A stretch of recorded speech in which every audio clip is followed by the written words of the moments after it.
the very oldest language on the face of this very earth.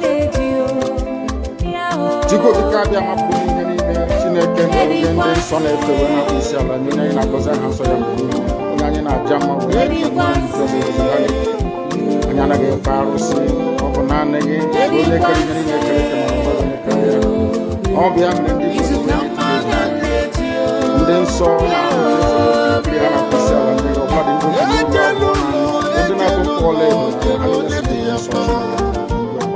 no totua yaba no wanene because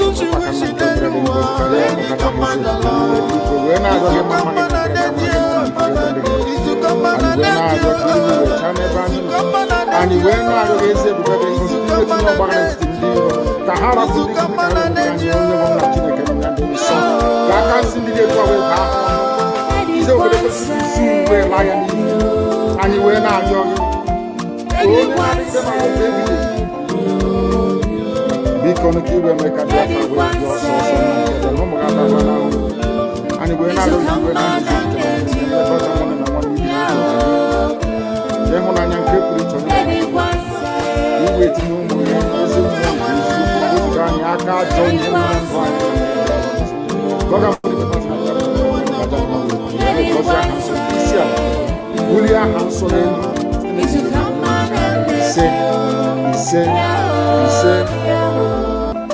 but you know what? I would like you to know that someone is because no, I am the solution, and the only way they can get to you is by kicking me out, which is not. I have come. Look what you do. After I am done with Nigeria, Biafra will be free and enjoy freedom. Biafra will know the importance of freedom and what happens in 5 years to come. Thank you.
And under one Nigeria, there is nothing you can do about it. Absolutely nothing. Because one idiot that they groomed will rise up and say to you, oh no, it's one Nigeria, there is crime everywhere. Haven't you heard about Zamfara? Haven't you heard about Katsina? There is crime everywhere. That is not the case. The crimes you have in the north, the insecurity you have in the north is as a direct consequence of their own actions. They group them. Al-Qaeda in the Nigeria, ISIS in West Africa, Boko Haram, Fulani headsmen, bandits, all of them. Who brought them to Nigeria? It's Fulani. Fulani brought them into Nigeria. Everybody brought them in. All the state government brought them in. Are you people deaf and dumb and stupid? When you come out and you pretend, oh, we are one Nigeria, go and show me. Somebody was asking, where is the boundary, where would the boundary of Biafra begin? And I asked the fool, where did the boundary of Nigeria begin? People from Niger come in and go as they like. Most of these idiots are from Niger. They are building a pipeline to Niger. They are building a railway line to Niger. They are building roads to Niger. Whereas where the money comes from, which is Biafra land, we don't have those infrastructure. No, we don't. But you're taking our money. You come to Zombi, you come to Ohaji, you come to Ebema, you come to Agulere, you come to Ebo, you take our resources, sell it, get the money, and now you're building the way to share with you, and you want me to be happy with you. Clap for your Nigeria. One Nigeria. I think you are insane. You come to my land, you take our oil, you take our gas, you take our manpower, you take everything, our VAT, our tax and pay. You are now building a road from Katsina to Niger. Airport. Refinery. You take oil, from my land, you take it to Niger, you refine it, you bring it back to me as a refined petroleum. And you're telling me that country is viable. You're telling me that Nigeria should be supported. You are in one Nigeria. You are not going anywhere and you're dying every day. Because those that they appointed to speak for you, they gave them money so that they will come out, pages of the newspaper to give the world giving the impression that everything is okay when things are go and see the contradictions in it. Nigeria is not working. We are marginalized, and then you come back to say Nigeria is one. We must stay in it together. Are you not foolish? These are the useless intellectuals that you have. On one hand, say Nigeria is not working. You are marginalized. You are being discriminated against. You are suffering. They are killing you everywhere. And you come back to the same place and say Nigeria must be one. Had Nigerians gotten together to say they want to be part of this useless contraption, that's entirely their business. I mean, Democrats have subscribed to it. But have you asked yourself this question? Why is it that all those asking you to remain in one Nigeria has something to gain from Nigeria, or they have benefited in the past? Nothing more, nothing less. I saw the letter that Ekpa coming to President Biden. In it, Ekpa said, come and help us fight terrorism in order to ensure that there will be no regional destabilization. That is their game plan at the U.S. State Department for very many years until we stepped in. They keep plotting out these lies. Once Nigeria breaks up, there will be destabilization in the entire region. I said it because you don't understand African history. Most of these people are not people. When I say it, they say I'm insulting them. No, I'm not insulting you. Most of them think it. In Africa, we are tribal creatures in Africa. In Africa, we are tribal creatures in Africa. We always go back to our village where we are born, where our umbilical cord, our long, where it was buried. That's where we come from. That is why every Christmas, Easter, New Year festival, or August meeting, you see us migrating back to where we come from. And I keep saying these things to Africans, they don't understand it. They don't understand it. Everywhere in Africa, during Christmas, if you like, be in South Africa, if you like, let it be in Kenya, you let it be in Rwanda, everybody from the capital goes to the village. If you go to Accra, the same thing happens. This past Christmas, if you like, go to Cotonou.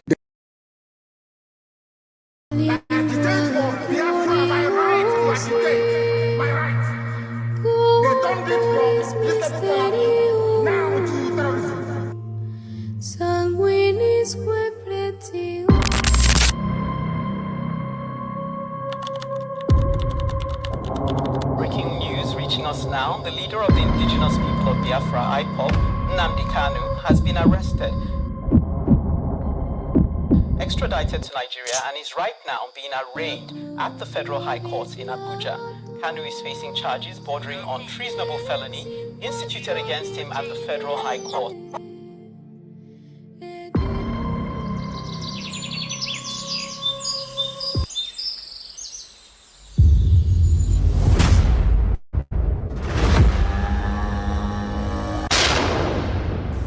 It was an unjust war.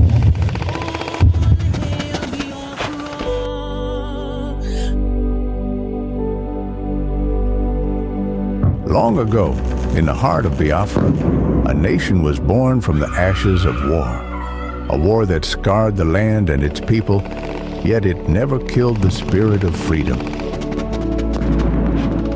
The war aim of Biafra is purely to prevent ourselves being slaughtered, nothing more.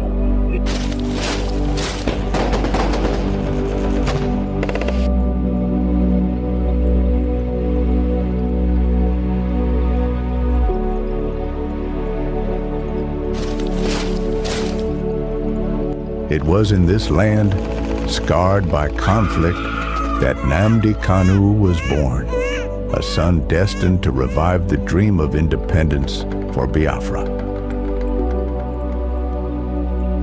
And if anybody is going to judge our success and failure in this war, it will have to depend on how much we have prevented the enemy from killing us.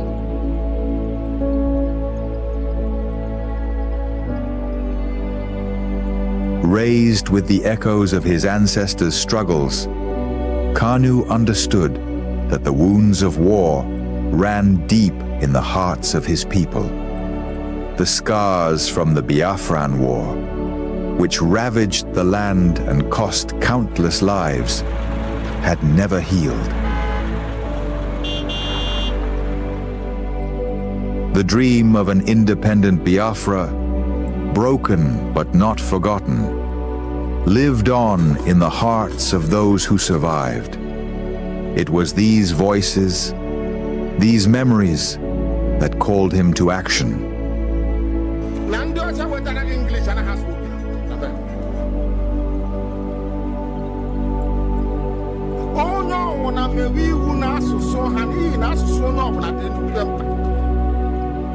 As Nnamdi Kanu grew, so did his voice. He became a preacher of justice, a messenger for those who were unheard. He spoke not just for his generation, but for all those whose lives were shattered by the war. The pain of the past was alive within him, and his words resonated with the cries of the oppressed.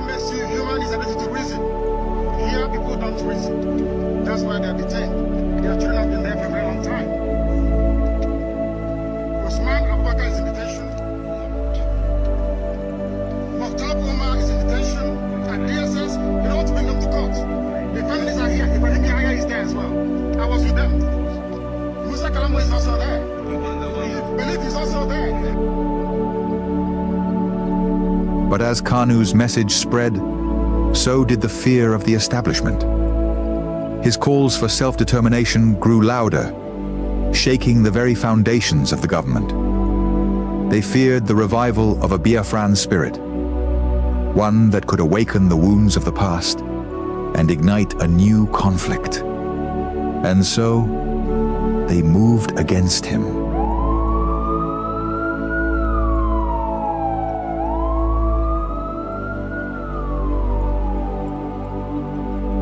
Nnamdi Kanu was arrested, his body captured, but his spirit unbroken. The authorities believed that imprisoning him would extinguish the fire he had started. But they failed to understand the depths of his cause. The pain of the war, the bloodshed of the past, was not something easily forgotten.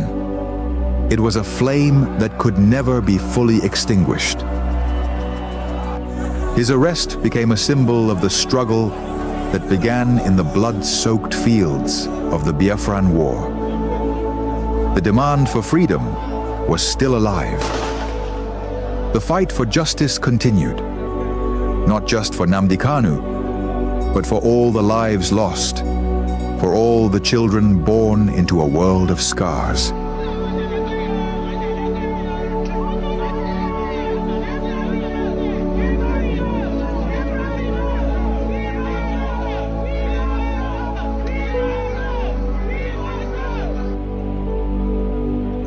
The fight for Biafra is not just his fight. It is the fight of all those who have ever dreamed of a free land. And though the past may haunt the present, the future is still unwritten. As long as the story of Nnamdi Kanu is told, as long as the voices of his people rise, the dream of Biafra lives on.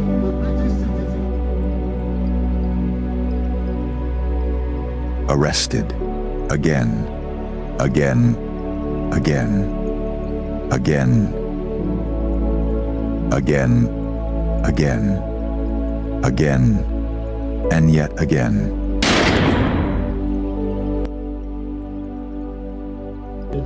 I agitate for Biafra. I agitate for Biafra, my right to agitate, my right. They turned it from treasonable felony now to terrorism.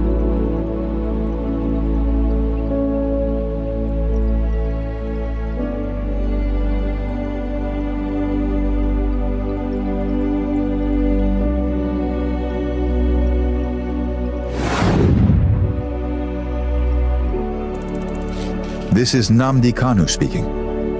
Biafra land, listen. They thought they could silence me, but they didn't just cage me. They caged your spirit. They made you forget that our land still bleeds, that our people still suffer, that nothing has changed. 5 years in chains. But what about you? Are you not free? Or have they bound your voice with fear? The struggle was never about me, it was about you, your children, your land, your future. So I ask you, where is the fire that once burned in your heart? Where is the voice that once roared for freedom? Wake up!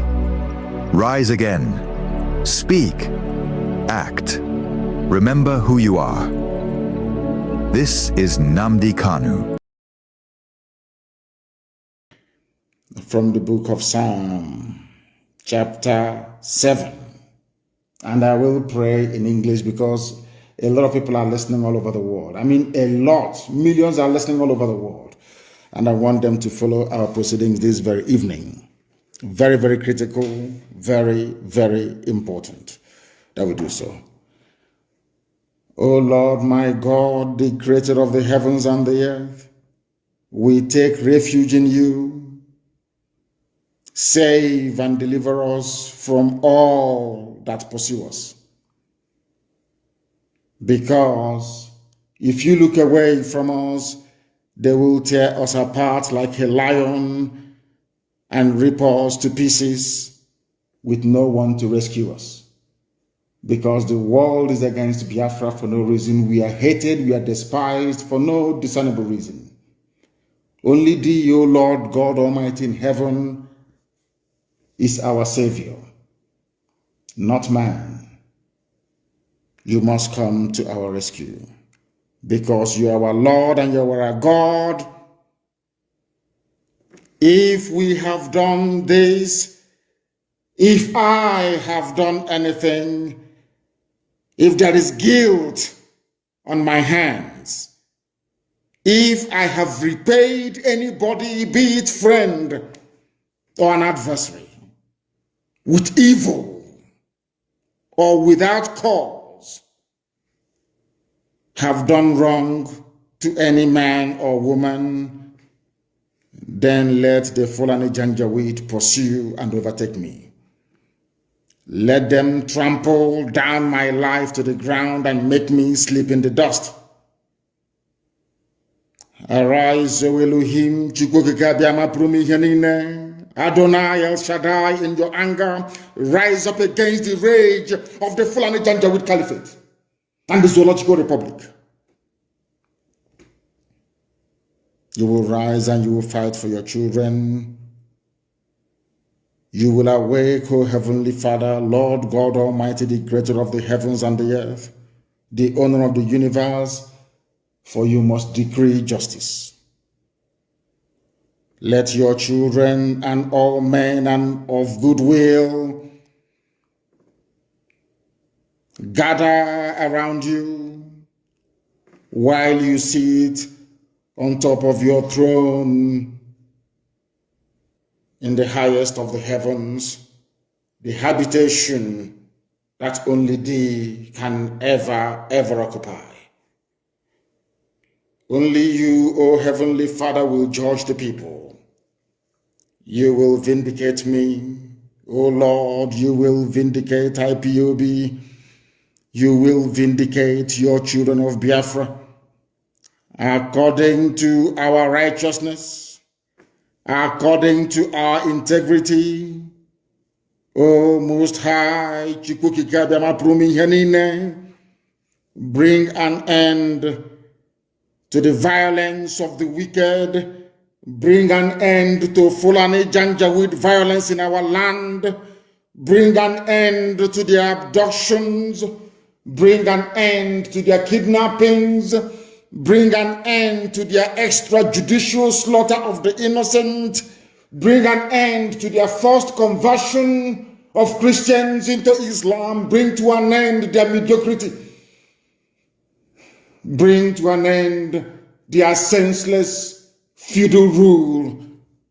Bring to an end their evil and their deception.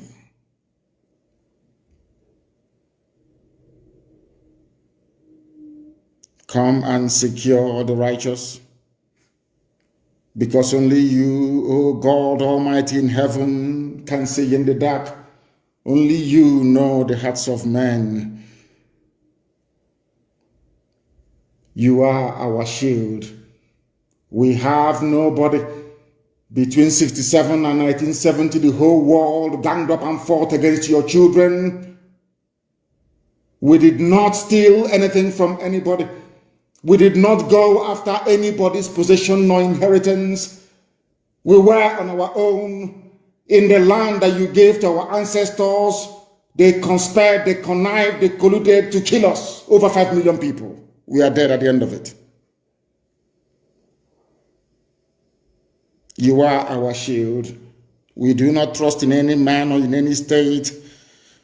We trust only in thee, because you are God and you always save the upright at heart.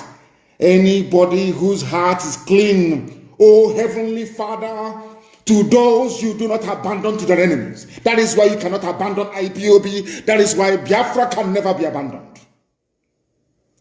Because your words are yea and amen. You are God, you're not human. Facebook may have been bought over by Nigeria, and we pray that Twitter will not succumb to their threats and their violence. You are God, and you are an upright and a just judge. But you are also a God that displays his wrath every blessed day. If Fulani Janjaweed do not relent in what they are doing, if the Fulani Caliphate continues to pursue this scorched earth policy of abductions and murder and mayhem, then you, O Lord God in heaven, you will sharpen your sword, you will bend and string your bow, you will prepare your deadly weapons, you will make ready your flaming arrows. Whoever is pregnant with evil conceives trouble and gives birth to disillusionment. That is what is happening in the zoo called Nigeria. Nigeria is pregnant with evil because it conceived trouble and it has now given birth to disillusionment. All the holes that the Fulani Janjaweed are digging for us into that pit, they are falling into one after the other. The trouble that they have caused will always rebound on them. Their violence will come down on their own heads. O Heavenly Father, for we shall give thee thanks always, all the days of our lives, because only thee is righteous. We shall sing songs of praise unto your holy name, O Most High. For as long as there is a child on this earth of Biafran descent and heritage, O Heavenly Father, we shall worship your name and your name alone, now and forevermore, we pray.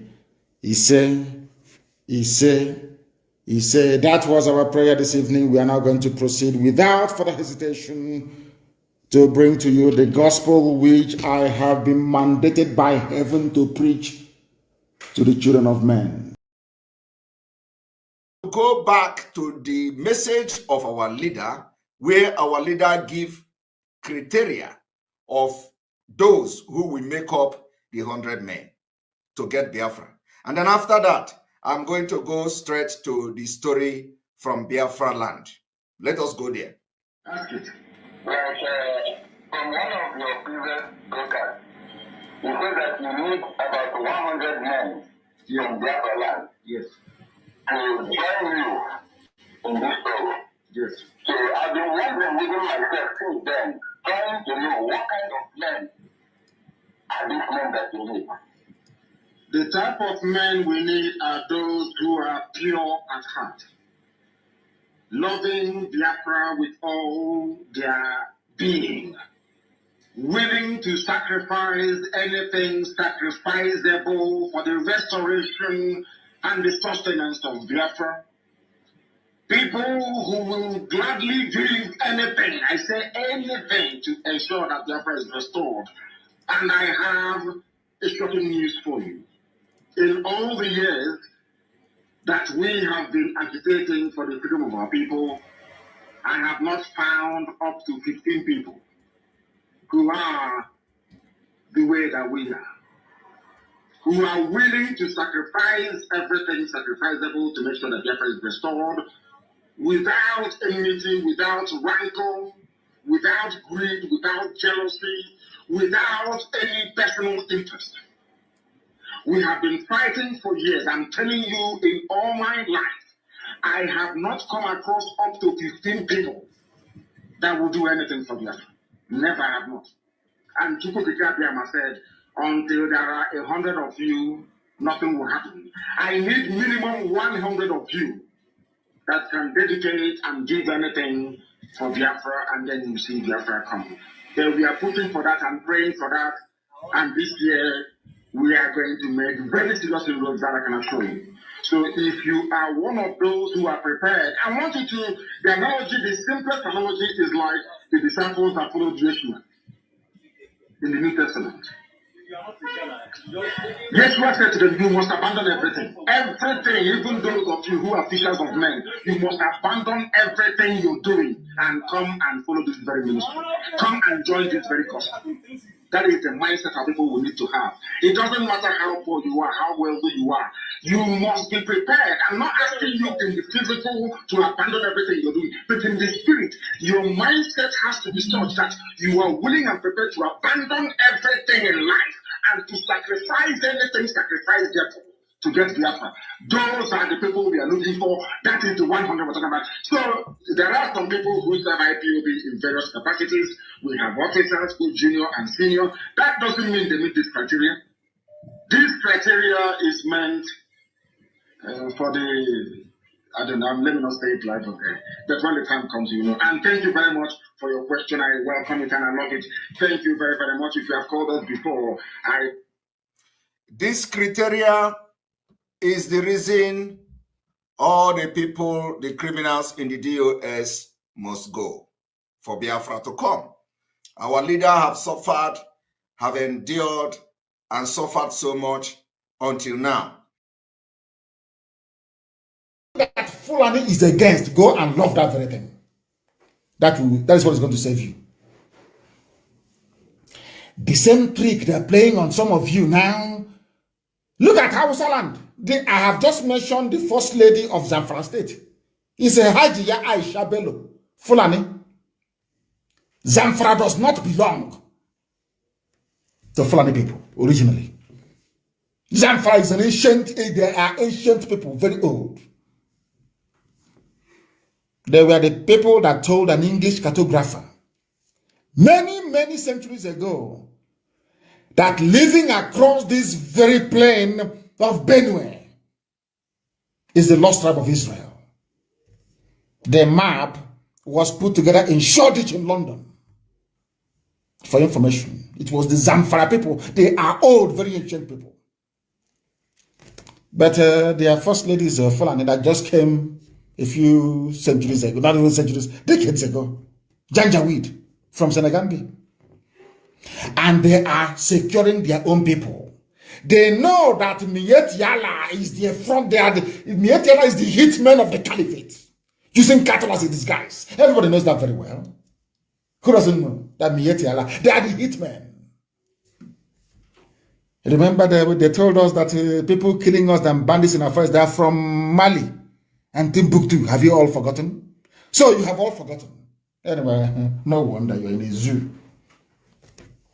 Right now, instead of the so-called governors and the hotel builders to rise up and to say that let us support ESN. They are defending our land. They're saying no, as Hausa people foolishly did before the Fulani swallowed them. Fulani, they are very good at getting you to fight yourself so they can sneak in and take over your land. But I'm very grateful for my Yoruba brethren. They realize they know how they operate. Now they know, because they have lost a lot to them before. So they know. That is why I know that the Yorubas will do very, very well this time around. The First Lady revealed in his statement, in her statement on Tuesday, speaking on behalf of the state chairman of Miyetti Allah Terror Group, Alhaji Toko Abubakar lauded the First Lady for her efforts in making meaningful change to Fulanis. Is in the news. Miyetti Allah stood up and said, "Thank you, First Lady, for making meaningful change on the lives of Fulanis, not Nigerians. Useless idiots in the East. I want you to understand what I'm saying very clearly. Fulani, they have come to take over your land. You may not like it, but it's happening. They come. They leave their own problem. They are concerned about security in the Southeast, security in the South-South. They forget that they have ISIS, they have Al-Qaeda in the Maghreb, they have Boko Haram, they have Fulani headsmen, they have bandits, only them. They will try to advise you on security in your own village. Fulani, how they did this thing to you people, I don't know. But thankfully, they didn't get us now because we are too smart for them. All that rubbish is not going to work. That is why this evening I must make a special mention. I tweeted earlier, and I hope that my tweet wasn't misunderstood.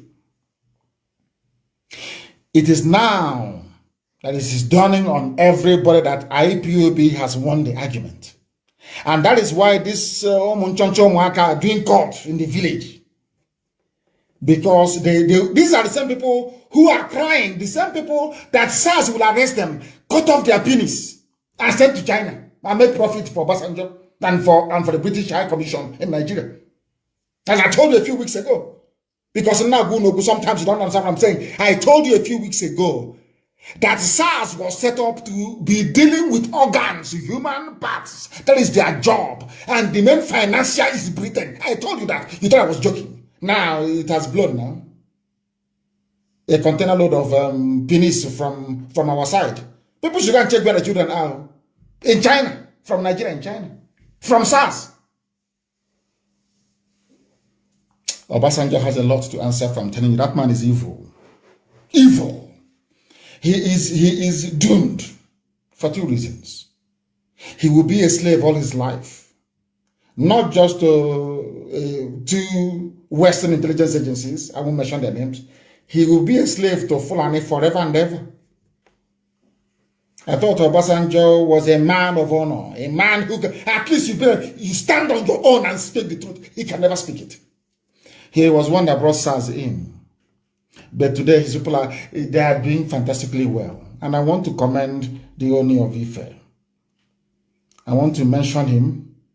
I want to mention Are, Ekpa, Gani Adams, and all the freedom fighters in Yoruba land. I want to commend them. I want to commend them for what they're doing. Because you think we have traitors in our land. Yoruba land has the conquer, treachery, the conquer one, the heavy one is there. But these people are moving on with their quest for freedom. And I welcome it. I welcome it. All those years we were fighting and demonstrating, we are being shot to death and all the rest of it. We were paving the way for others to see what we have seen. Today they have seen it. That is why we can't allow idiots, even including your hopeless governors, to win what we are doing. This is the rule and traditional paramount rule of Yoruba land, only of Ife. What did he say? Many Yoruba are now ready for self-determination. Compare that with the Serikin Fulani of Imo State. We don't want Biafra, we want Nigeria.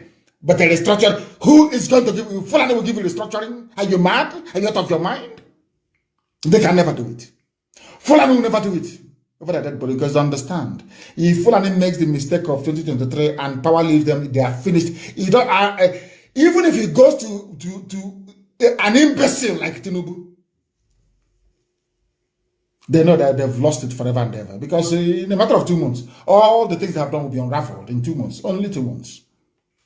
Probe and inquiries everywhere, they're finished. So they have to hold on to power. And the zoo is gone from there.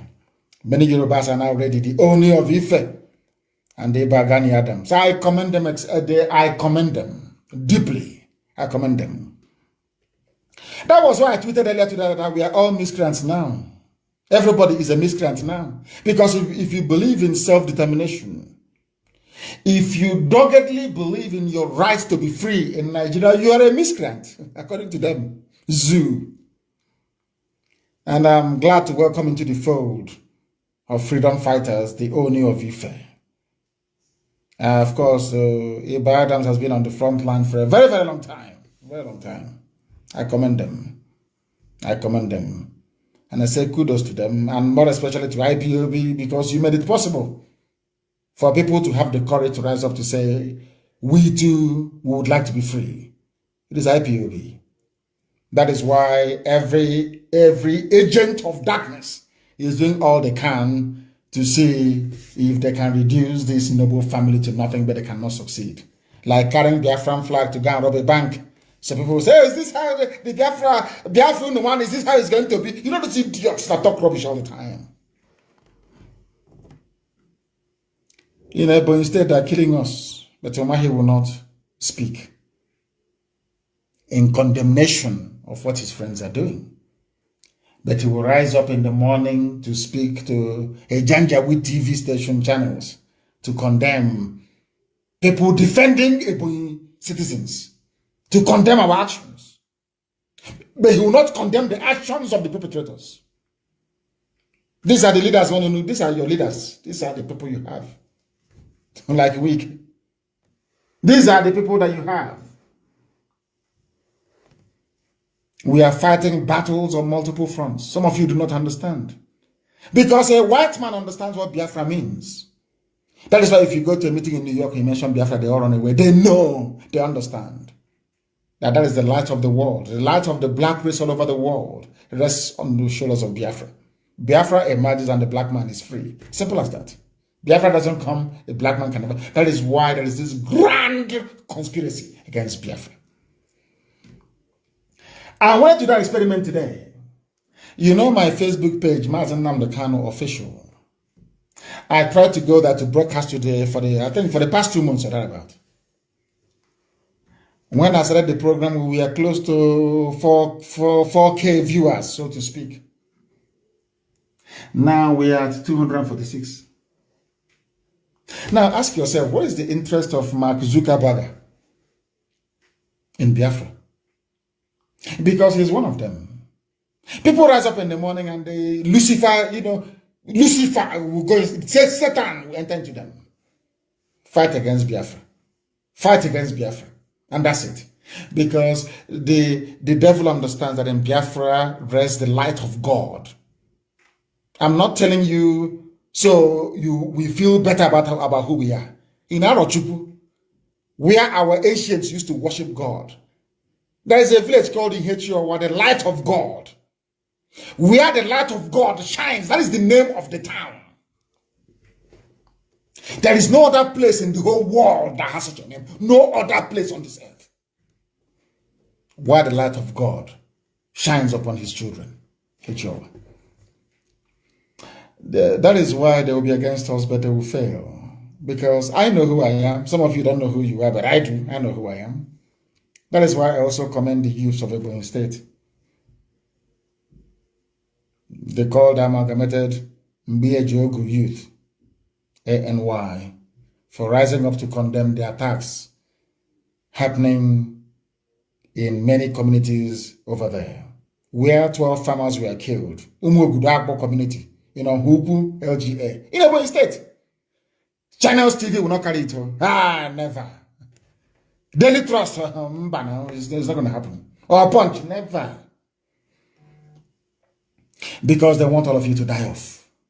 and the Fulani will come in and take over our land. That's what they want. But as long as we are alive, it's not going to happen. Things are happening in Ebonyi, but the governor is more interested in talking about things that are irrelevant.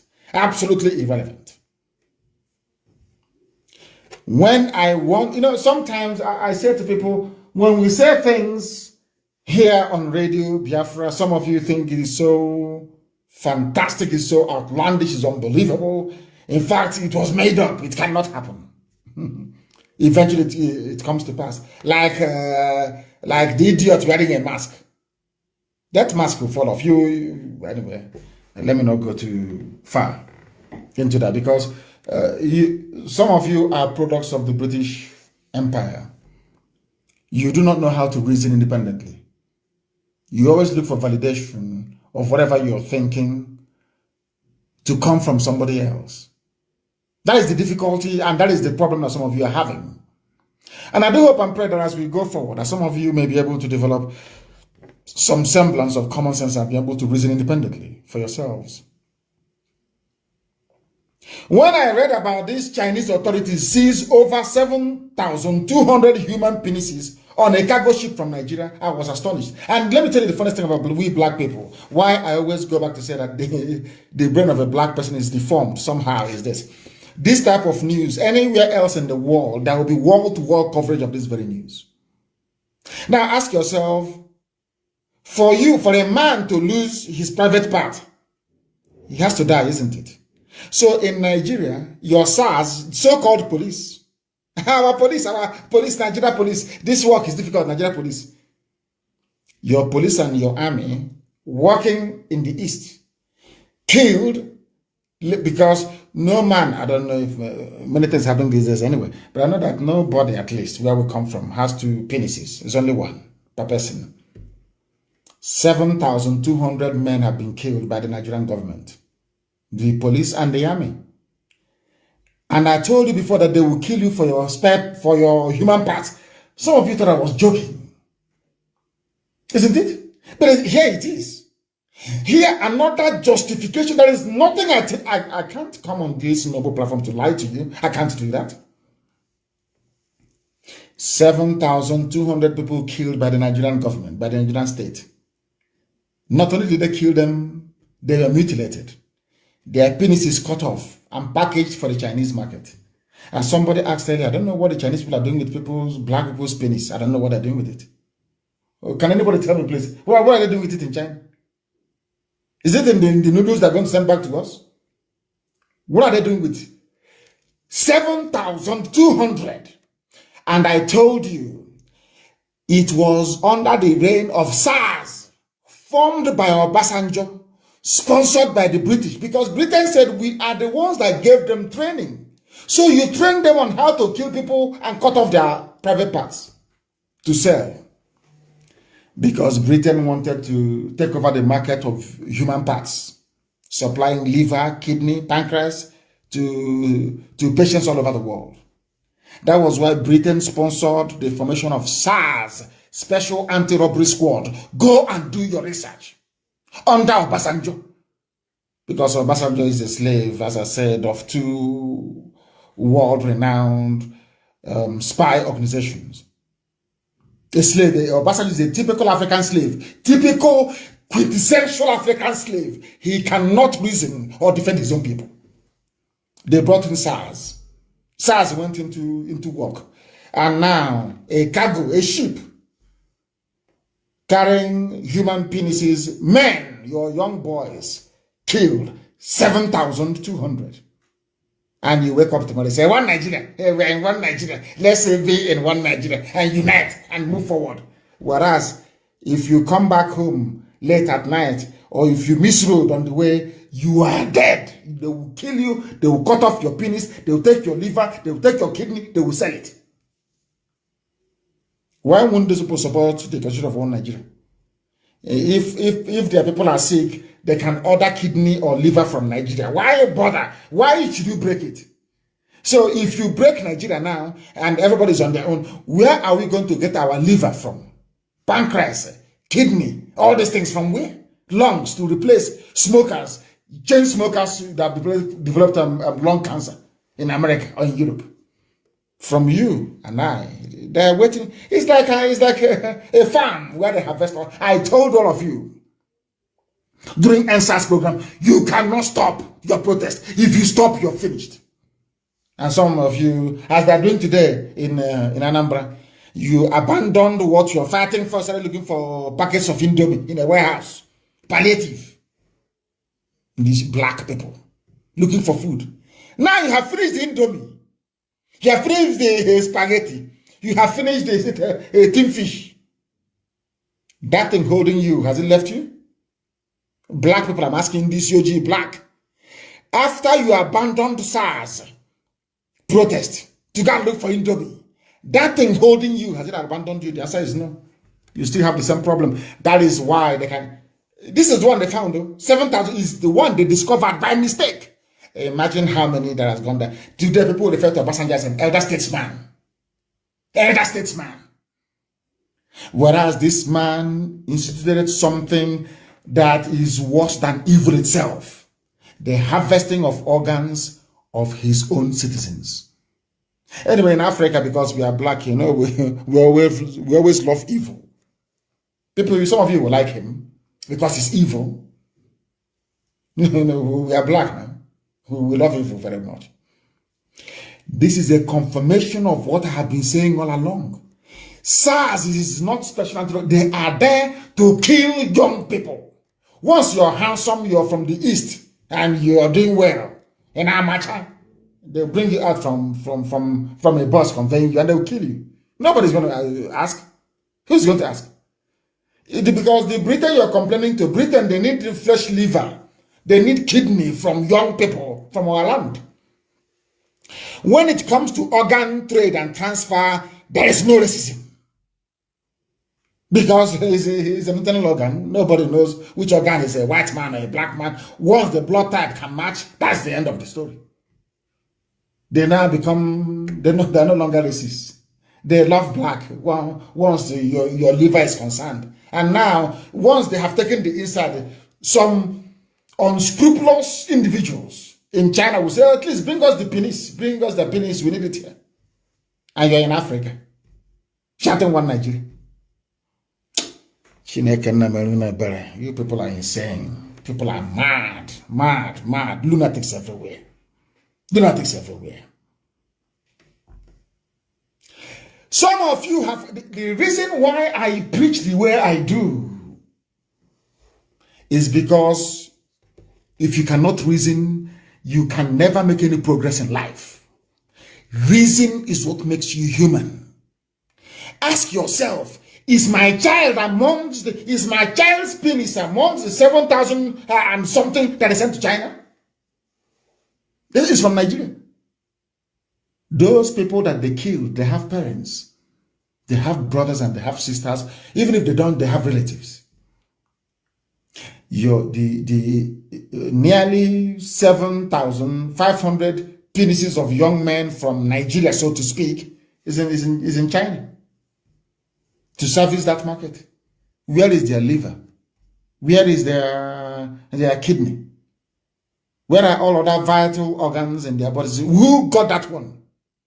And you never ask yourself, how did this begin? How did it come about? How? Any day you ask yourself that very simple question, how did we get to where we are today? You remember who brought in SARS. You will also remember it is Obasanjo. And you will know the reason why he made Sheikh Gumi talking about keeping Nigeria one. Do you see the mess you're in? Now, let me put it to you this way. As long as SARS exists in Nigeria, as long as you continue to answer to one Nigeria, it doesn't matter who you are, one day your male child will go missing. And who knows, when you go to China, you'll be eating his penis, you will not know. You know, maybe in wonton soup, you'll be eating his penis, you will not know. That is the result of black man's stupidity and inability to reason. Now that you have seen that almost 8,000 people are missing, young people, instead of you to start asking questions, where are those people? How come body parts of this magnitude got to China. Hello, it's our turn, 2023. Our chairman, transition chairman, election, politics. Until it happens to you, then your eyes will clear. Why am I saying this about reasoning? Our people, all of you have forgotten that this is not the first time that Southeast governors have floated on a security outfit. You have all forgotten. By this time last year, they floated one as well. Nothing came of it. That one, I'll give you the name in a minute. Some of you, you know. I want some of you who are online now, listening, those with Google, even those listening on radio, go and get your phone, smartphone or tablet or laptop, connect it to the internet. Ask yourself, did Southeast governors float a security outfit February of 2020? And what is the name? Obunigwe will come out. Have you forgotten? All of you have forgotten. Southeast governors unveil plans for regional security outfit after a prolonged closed-door meeting February 9, 2020. The name was Obunigwe. Now, after 1 year, it's a Bubago. Maybe next year to be a giraffe or a rhino. A Bubago. Oh my goodness me. My goodness me. People should stop complaining on Facebook and go to Instagram or join any of the other platforms that I have, please, that we're reaching you with this evening. Go to Instagram, it's there, it's open. They can't stop that one. Obunigwe, it was called. A year ago, they formed Obunigwe. Only 1 year ago. Now we say we're back home. Every year. Why are they? Because what they are not in competition with their mates in the far north of the zoo. They are fighting IPOB and ESN because people listen to us when we speak. They know our people follow our directive. They understand that very well because our people we are the most intelligent race, if not in the whole world, at least in Africa. Our people cannot listen to you unless you have a valid point. They cannot follow you unless they know that you are clean. It's in their nature. That's how they are. It may take them years to begin to listen to you, but you have to prove that you are worthy to be listened to. Because our people listen to what we tell them, to the directives we give to them. That is the reason why every year they unveil a security outfit. Last year it was called Obunigwe. You have forgotten. But it's here. As some will say, the internet never lies. Of course it doesn't. Following a closed-door meeting held by the Southeast governors at the government house in Enugu, Governor David Nweze Umahi has disclosed their plan to forward a bill to Southeast Houses of Assembly to enact a law to back up the Southeast Regional Security Outfit called Obunigwe. The same thing they're saying this year. Exactly the same thing. Exactly the same thing. Oh my goodness. We are also on YouTube, please. Those of you abroad, in fact, download the app and listen to it. It's a low, should I say, low data usage app.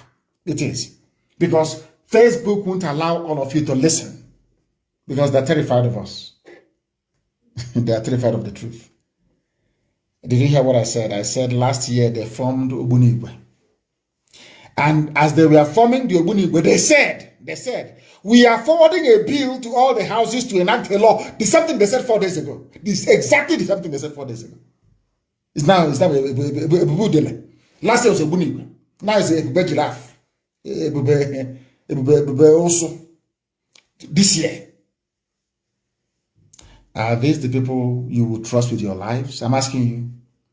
Are these the people, the sort of people you're going to trust with everything that you are as a human being? I believe that the answer is no. I believe it is no. People called it hide and seek, that they are playing hide and seek. This was a year ago. Nation newspaper. Everybody reported it. Following the launching of Amoteku, they now launched their own called Obunigwe. What happened to Obunigwe? Nobody knows. as they keep announcing, no personnel, nobody, they're not paying anybody, no logo, no livery, no nothing. No ordinary bicycle they don't have. They announced it to steal the thunder of ESN. So people can say, oh, but he's backed up by the law. We have the governors. What happened to Ogbunigwe? Nothing. The same nonsense. The same garbage. Year in, year out. In fact, I'm going to post that on this program. Insecurity. Go and Google it. Insecurity. Southeast governors play hide and seek. Last year. They have come again this year. Because their flying masters have said, why are you there? We are dying in your forest. And I said, so we'll kill you. If we find in the forest, you are dead. Do you know that Dave Vomahi went on air and said that ESN fighting from the terrorists and killing them in the bushes, that is a crime. That's what he said, it's a crime. We cannot have them killing cattle and killing these Fulani. They are terrorists in the bushes. If we see you there, you are dead. We told you, we warned you. The same thing with checkpoints on the road. I said I don't want to see any checkpoint anywhere. If you come out to do checkpoint, you will die. I don't want to see any checkpoint anywhere in our land. No checkpoint. Go to Sambisa Forest and establish your checkpoints there if you want. You will die there. You are doing security. Go and take that security to Yobe, to Zamfara, to Gombe. Take the useless security to those places and mount roadblocks there. You think we are joking, or if you do all these things somehow, or if DSS can organize bank robbery, you think because of that somehow we'll stop what we're doing?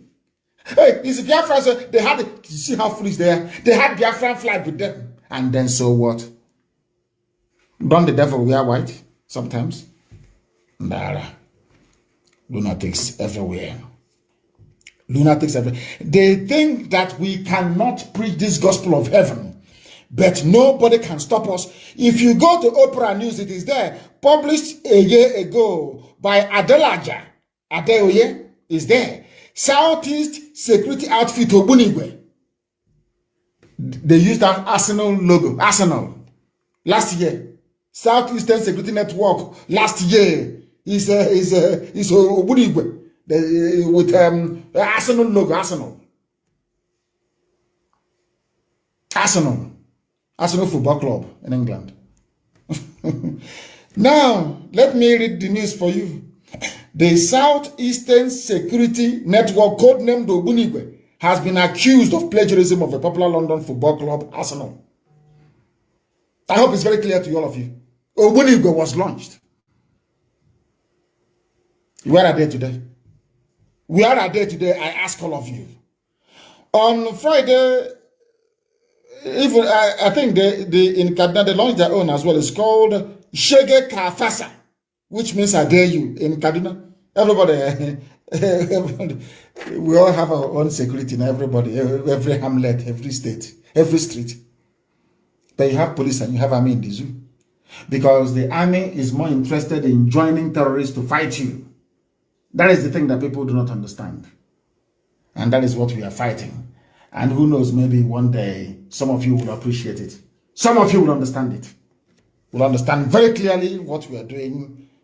And in the fullness of time, you will appreciate IPOB for what it has done in your lives. There was a news I saw, very, very touching, from my good friend, FFK, Fani Kayode.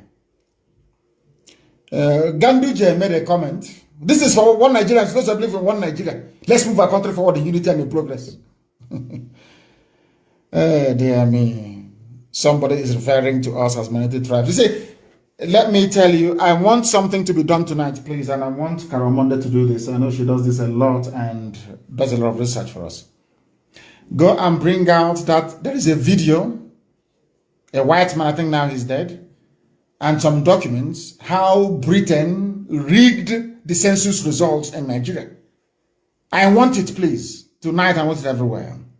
To let Ganduje understand that Britain may have handed over Nigeria to Fulani people, but did not hand them over the truth. We have the truth. They have the lies. There is nowhere you go in the world where the population in the desert is more than those that occupy the rainforest or those who live closer to the source of water, which is the sea or river. Go and check anywhere in the world.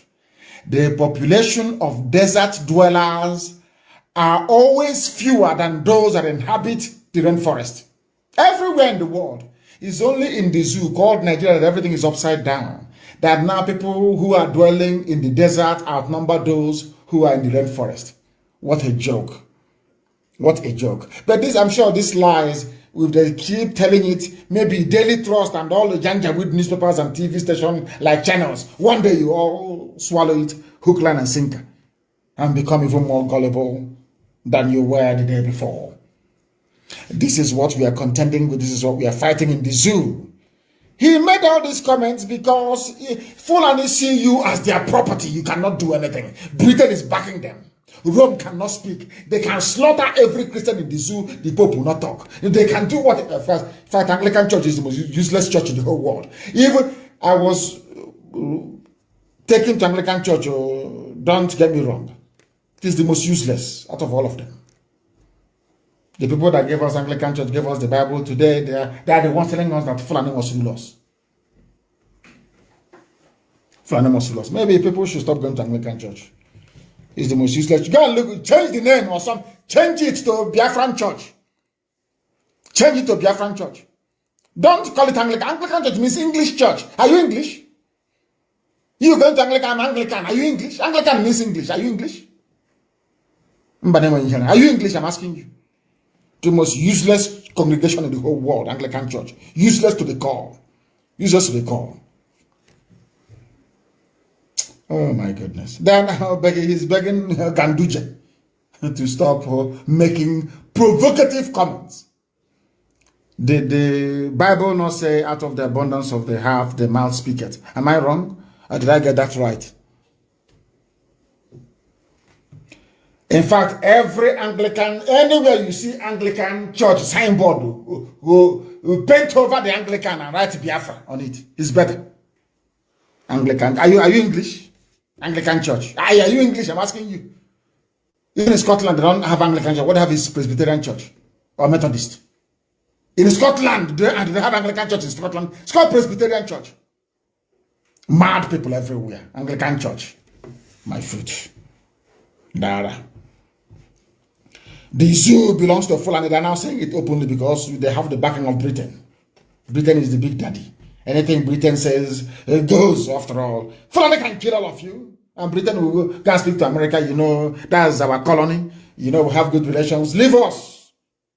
That was why a man that I revere very much, Mbazilika Meji, came up to say that it's Fulani who introduced injustice and imbalance into Nigeria's governance.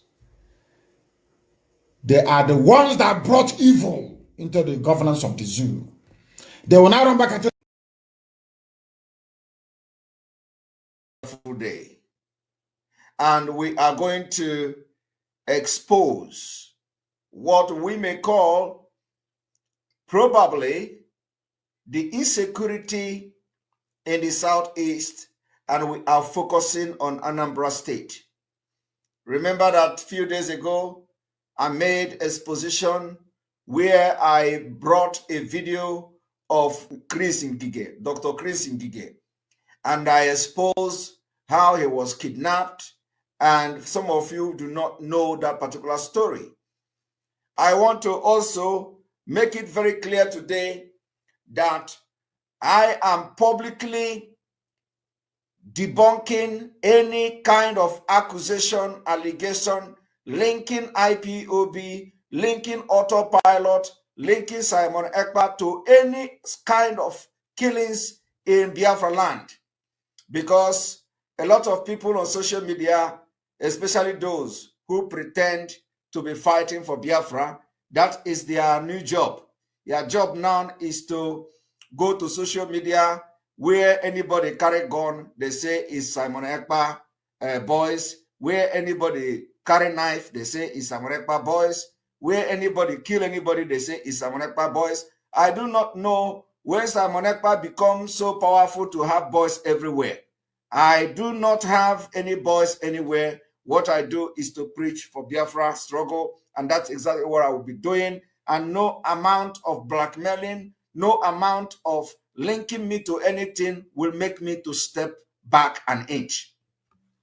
So I want to make it categorically clear today that we condemn in strongest term any killing in Biafra land. However, we want to call attention of Soludo to what could be the reason for the insecurity in Anambra State. This job I am doing for the best interest of Biafra, as we condemn in strongest term any kind of killings in Anambra State and any other part of Biafra land.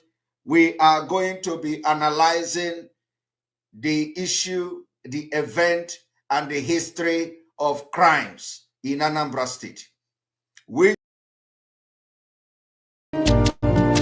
The very oldest language on the face of this very earth. Because I can say that from what I have just listened from you, it is just not ordinary. Very wonderful.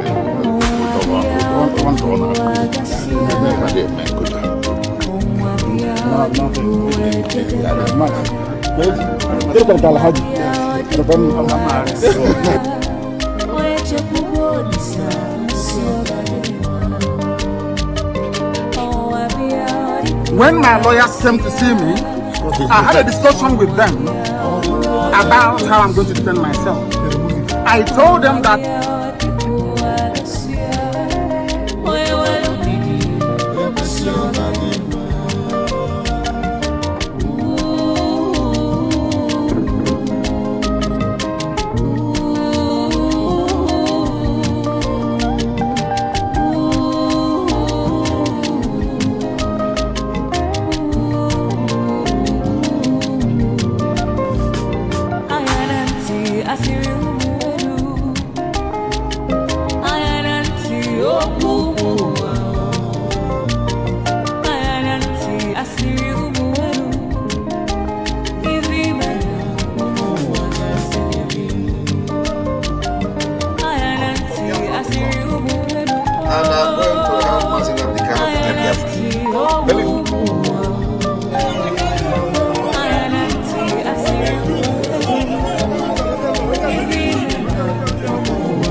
Welcome. Thank you for joining us on today's program. I appreciate every one of you that has connected to this program.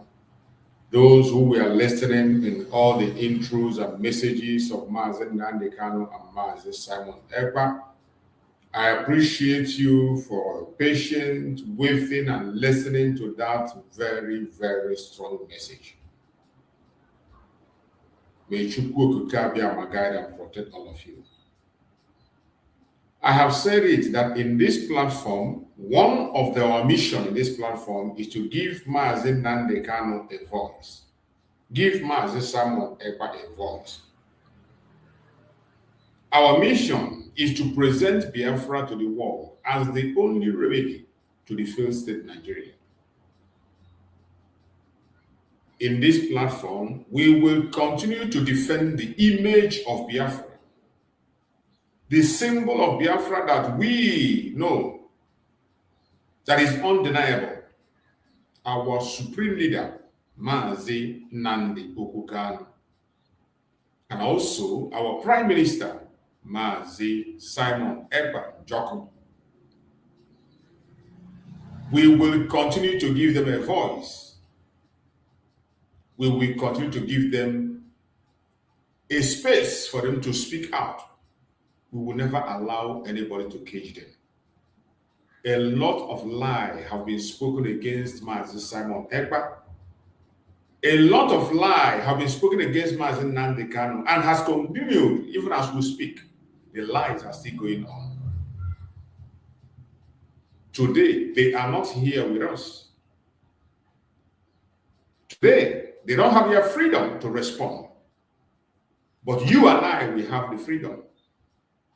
So we must respond for them. We must give them a space to respond. And that is what we are doing in this platform. So as you join us on this program, I urge you in the name of Chukwu Okike Abiyama to like and share the program if it resonates with you. As I have always said, we are not here for propaganda or blackmail. We are not here to attack any group of persons. Neither are we here to promote any group of persons. The only mission we have here is to carry the message of Biafra to the highest level.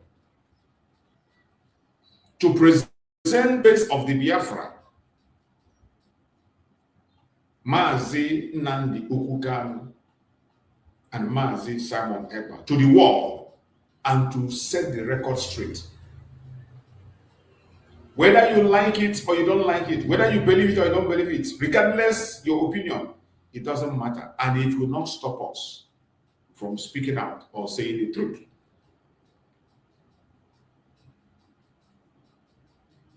We will not allow the enemies of Biafra to hold us down.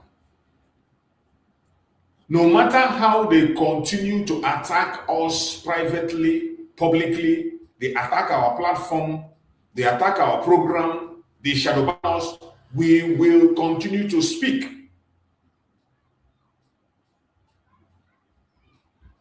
You and I have to be very serious in this radical evangelism. How do you have to be serious? By liking and sharing the program. Like the program, share it, and invite someone to come and listen. Our message is clear and direct. Self-determination of the Biafran people is not a crime. Self-determination is supported by international law. It is a right and not a privilege.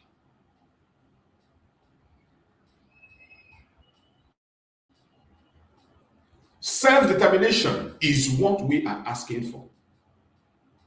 And we deserve it because it is our right. International law supports self-determination. African peoples and human rights law supports self-determination. Nigerian law itself supports self-determination. Why do they turn it to be a crime when Biafra'S request for self-determination? Why do they attack us when we ask for self-determination? Why are they after our supreme leader, Mazi Nnamdi Kanu? Because he asked for self-determination.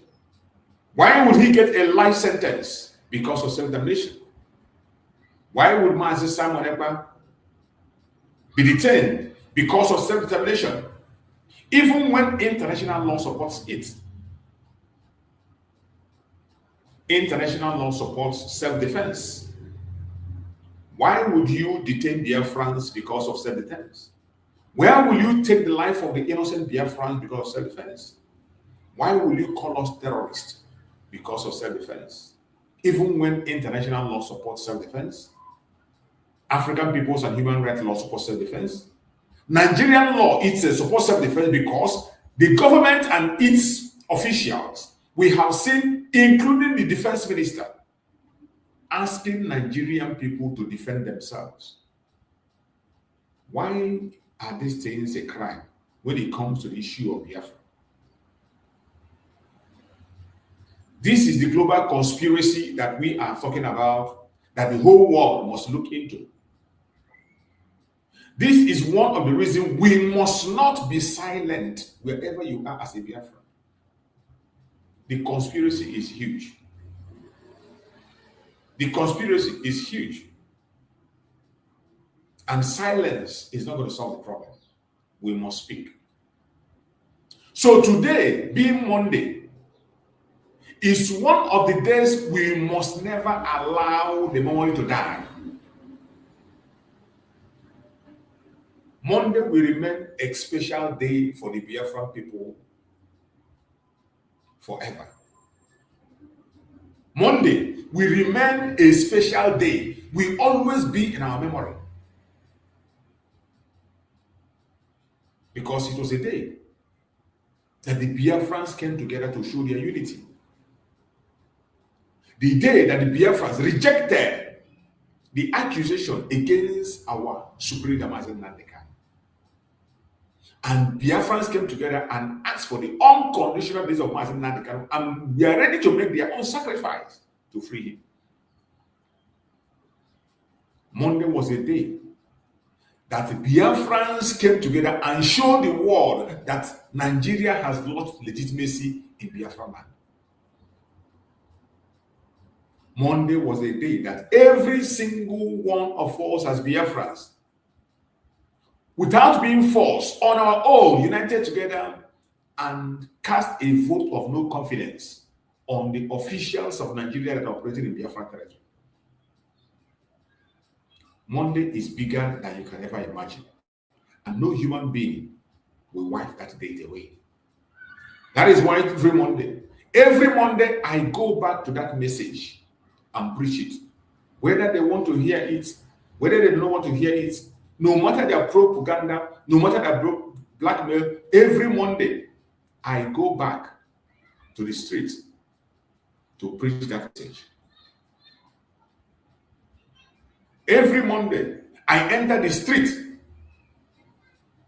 to show the world that Biafra'S are still standing and we're not giving up. That is why today, when you look at the topic I chose today, it says, the Monday sit-at-home memory.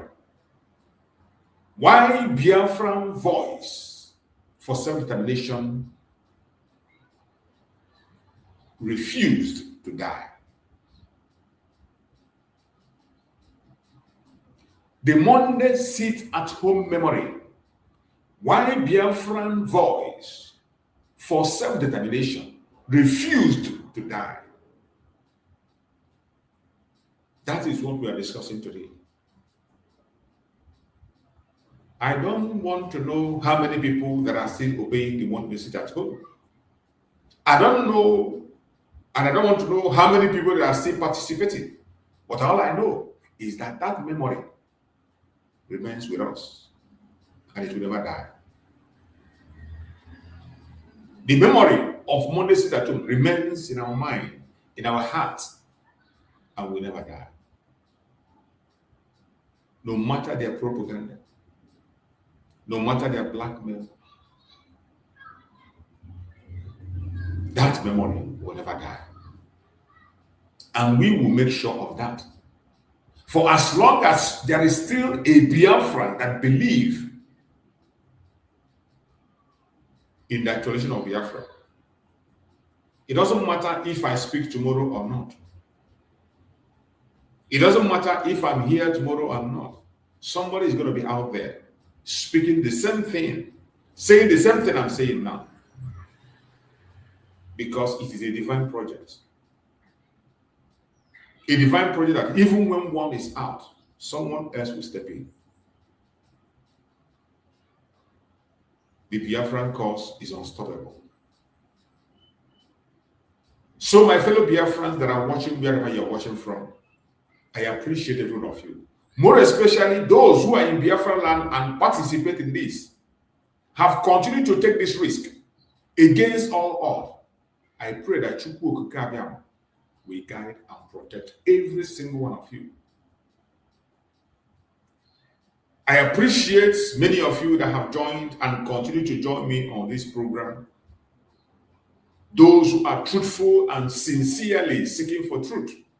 We might not agree in everything, but at least you are searching for the truth and you are ready to listen and you're ready to engage. I appreciate you and I love all of you for that. I welcome my beloved brother Gerard VK. You're always here. Thank you so much, my brother Gerard. I can see my brother Ekene. Thank you so much, Ekene, for being there. I can see my brother Obane Sechugu. Thank you so much. Obane Sechugu, thank you for joining. I appreciate you. I see my brother Uche Onyenli. Thank you so much for being there, my brother Uche Onyenli. The reason we gather is Biafra and nothing else.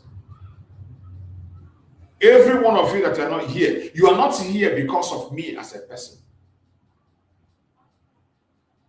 You are not here for any other person. It is for your own freedom. It is because of our collective interest. That unity of purpose is what brought you here. You spend your time, you spend your money and your data to be here. And most time I spend hours here and you are with me. I appreciate you. And I say, may Chukwu Okike continue to guide and protect every one of you. Whether I mention your name or I didn't mention, there are so many people watching that are not commenting. I appreciate every one of you. And I pray that Chukwu Okike will guide, protect you, secure you, give you more wisdom, knowledge, and understanding. My fellow Biafrans, we are going to go straight into the topic of today in order not to waste your time.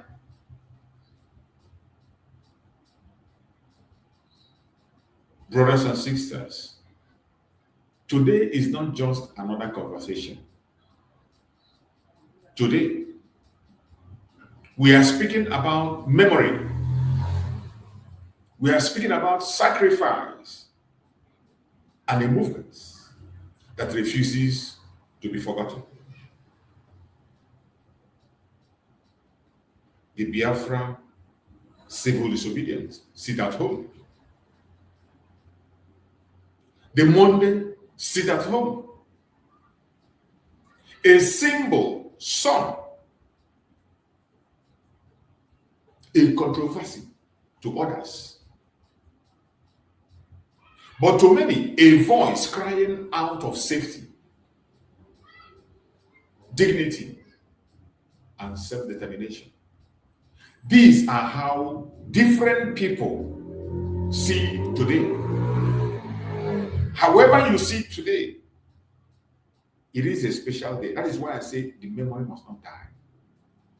To some people, it is a symbol. To some Biafrans and some people, it's a symbol. To some people, it is a controversy. But to many voices crying out for safety, dignity, and self-determination. That is what it is. So I ask you right now, as you are there watching, before we go deep into the discussion, what does the Monday sit at home mean to you? Those of you that are watching now, and those who are going to watch later, people who are going to come across this very program, I ask you, as an individual, as a person, what does sit at home mean to you? Drop your thought in the comment section. Feel free, drop your thought. Whatever be your thought, put it down on the comment section in a civil way. No insult, no abuses. Because today, we are not just talking, we are confronting a reality.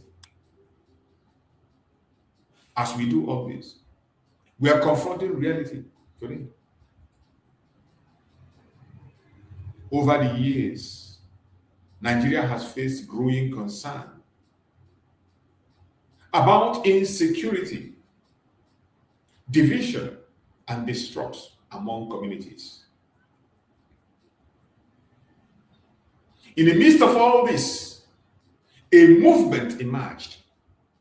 A resistance took shape, and the Monday sit at home became one of the most visible symbols of that resistance. It doesn't matter what you think or how you feel about the sit at home.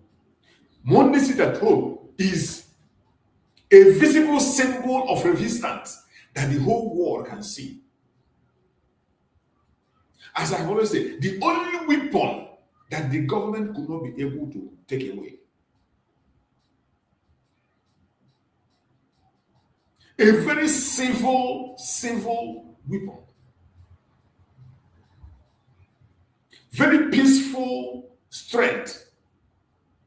It wasn't violent. Nobody was forced.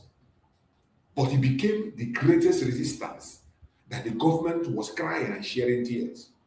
Politicians were running helter-skelter. The saboteurs were restless because of that single action of the Biafran people. For some, it is a reminder of pain. For others, it is a call for justice. And for many, it represents a demand for self-determination and protection of lives. That is what this sit at home was all about. The government tried as much as possible to paint a different picture to the world. They tried to make it violent, to make it look chaotic. They use different kinds of phrases to demonize it. And at a stage, some people begin to see it as pain. But I bet you, freedom doesn't come cheap. Freedom comes with a great sacrifice. But due to the attack, the propaganda, and the blackmails from the government, some people began to see the sit at home as pain. But the genuine people that have their own mind and senses, that knows that freedom doesn't come easy, knew that it was a call for justice.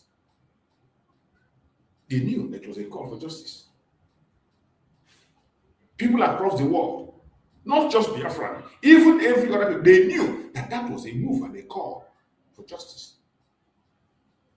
And for many, mostly many people, it represents a demand for self-determination and protection of lives. And we continue to speak about this every single Monday and never allow the memory to die. And even if I'm not here, somebody is going to take up that same assignment to keep that memory alive. It is important. But the big question is, why has this movement persisted? Why has this movement persisted? Why has the sit at home continued? Even with all the attack, you look into Biafra land, it doesn't matter the number of people. Up to this moment, there are still people. There are still a large number of people participating on this very sit at home and refuse to bow with all the propaganda, blackmail, and attacks that are coming. Why has this movement persisted? Why does it still resonate with so many people?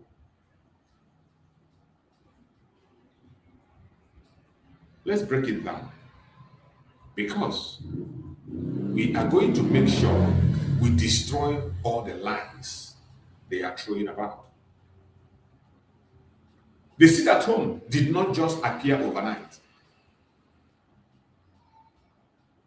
The Biafran people did not just wake up and engage in sit at home. It was born out of frustration. It was born out of fear. It was born out of a deep desire to be heard.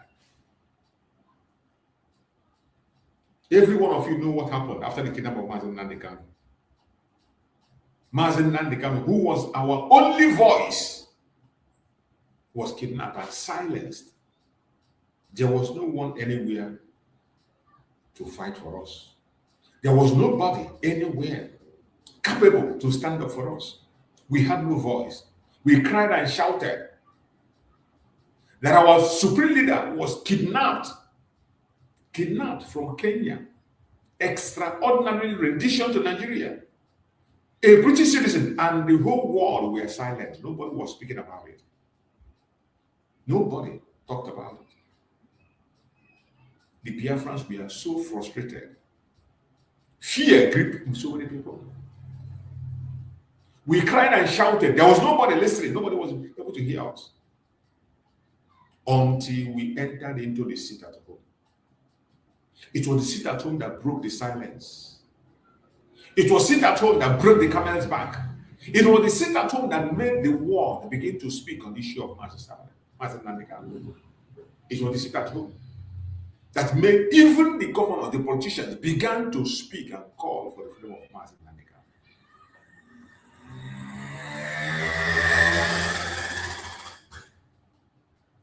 This was a movement that the Biafran people chose by themselves.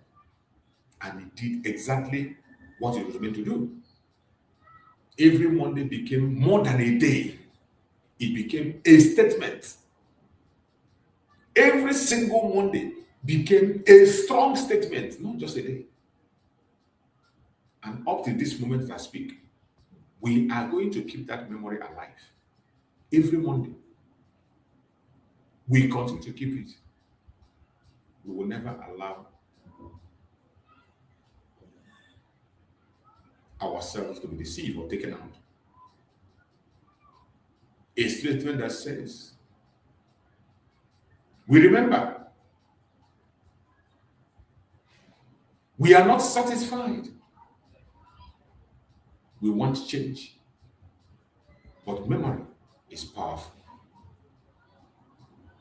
Because when people remember, they don't just recall the past.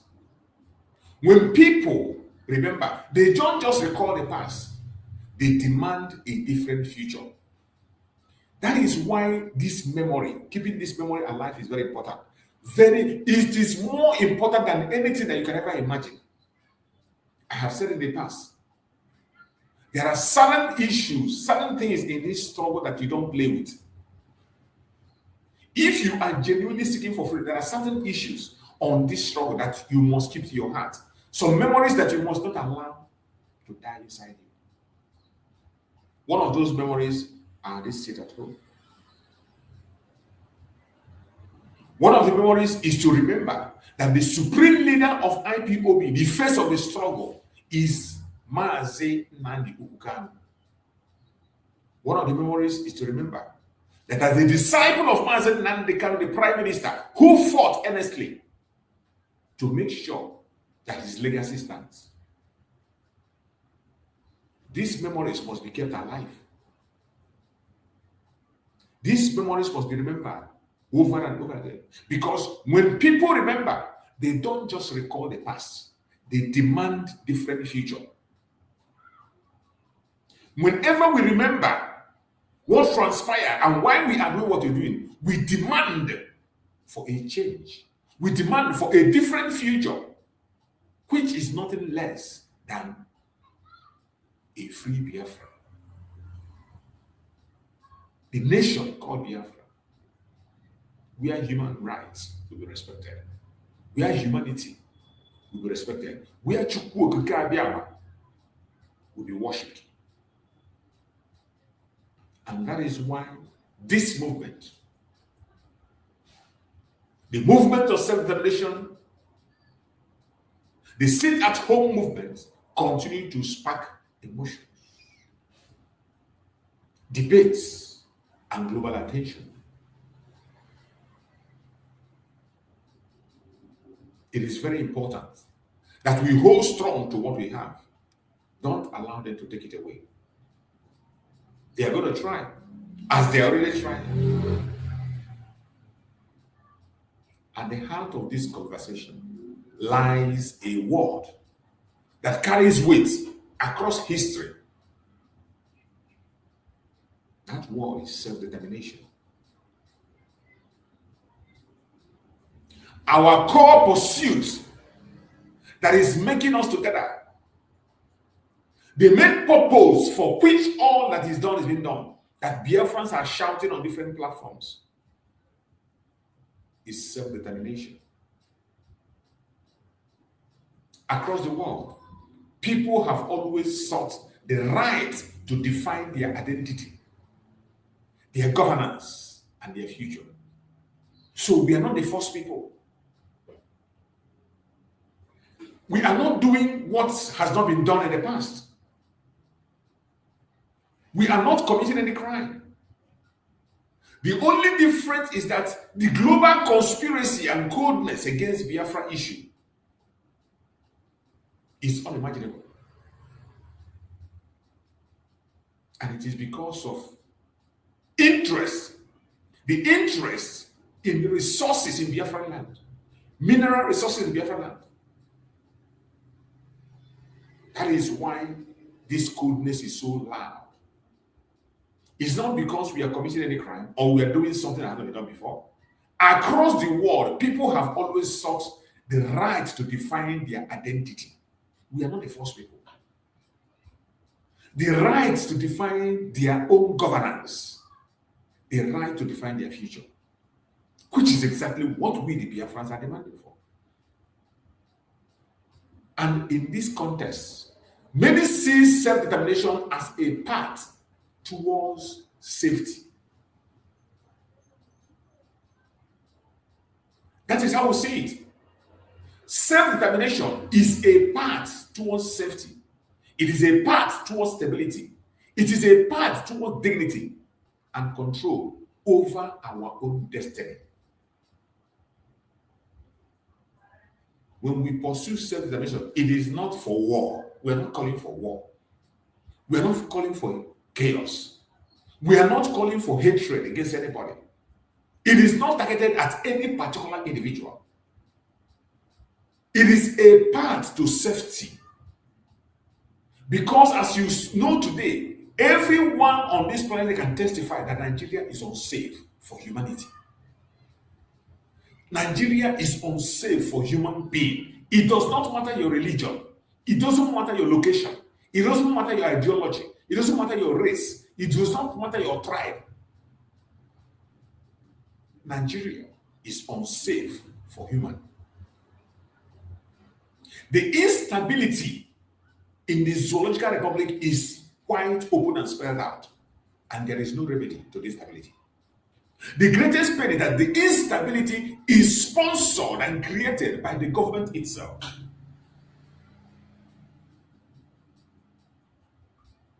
In a country where the governments embrace terrorists and tell you that they are brothers.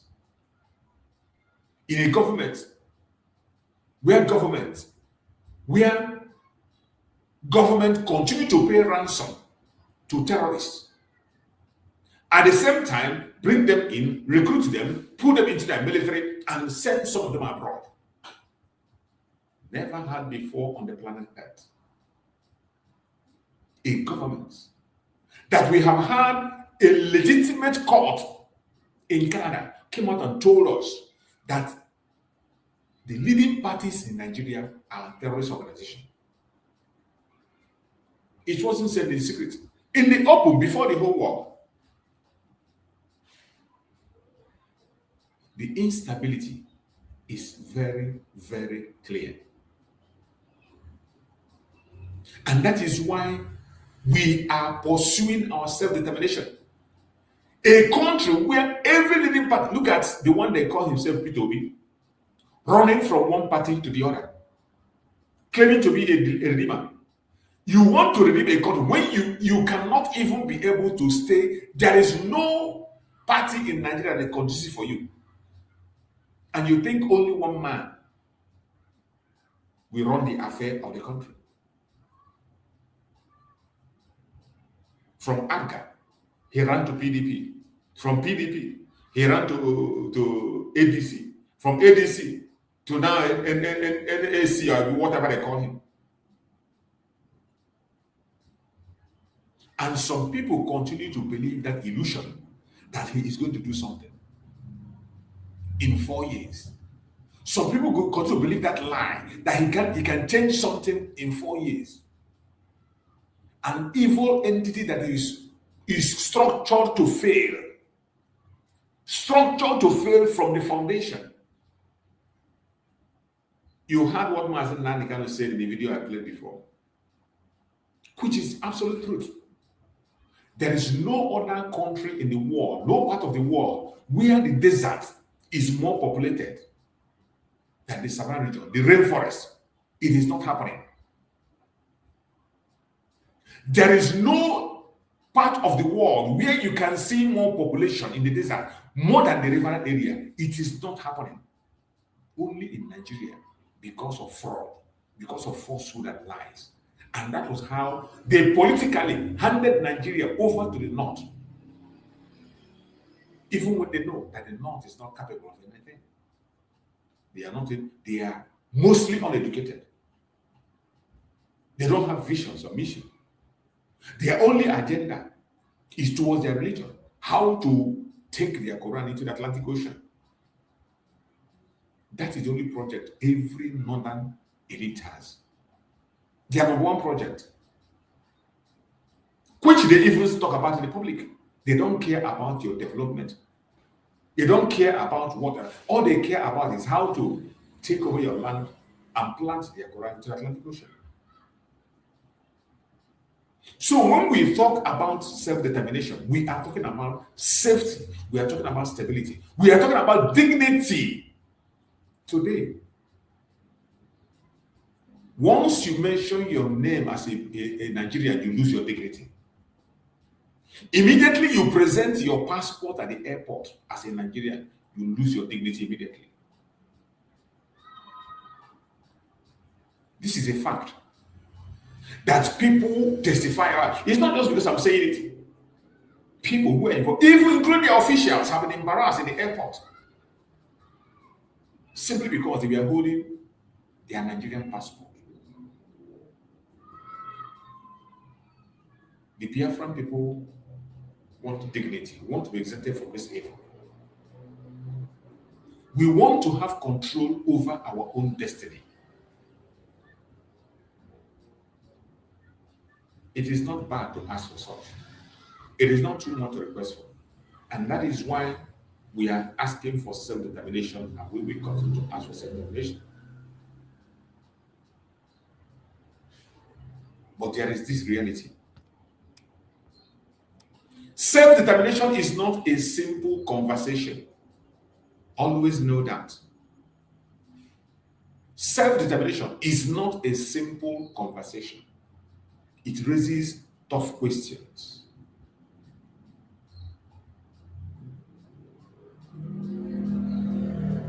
And those questions it raises are, can it bring peace? These are some of the questions that people are. When we talk about self-determination, you will see these questions arising.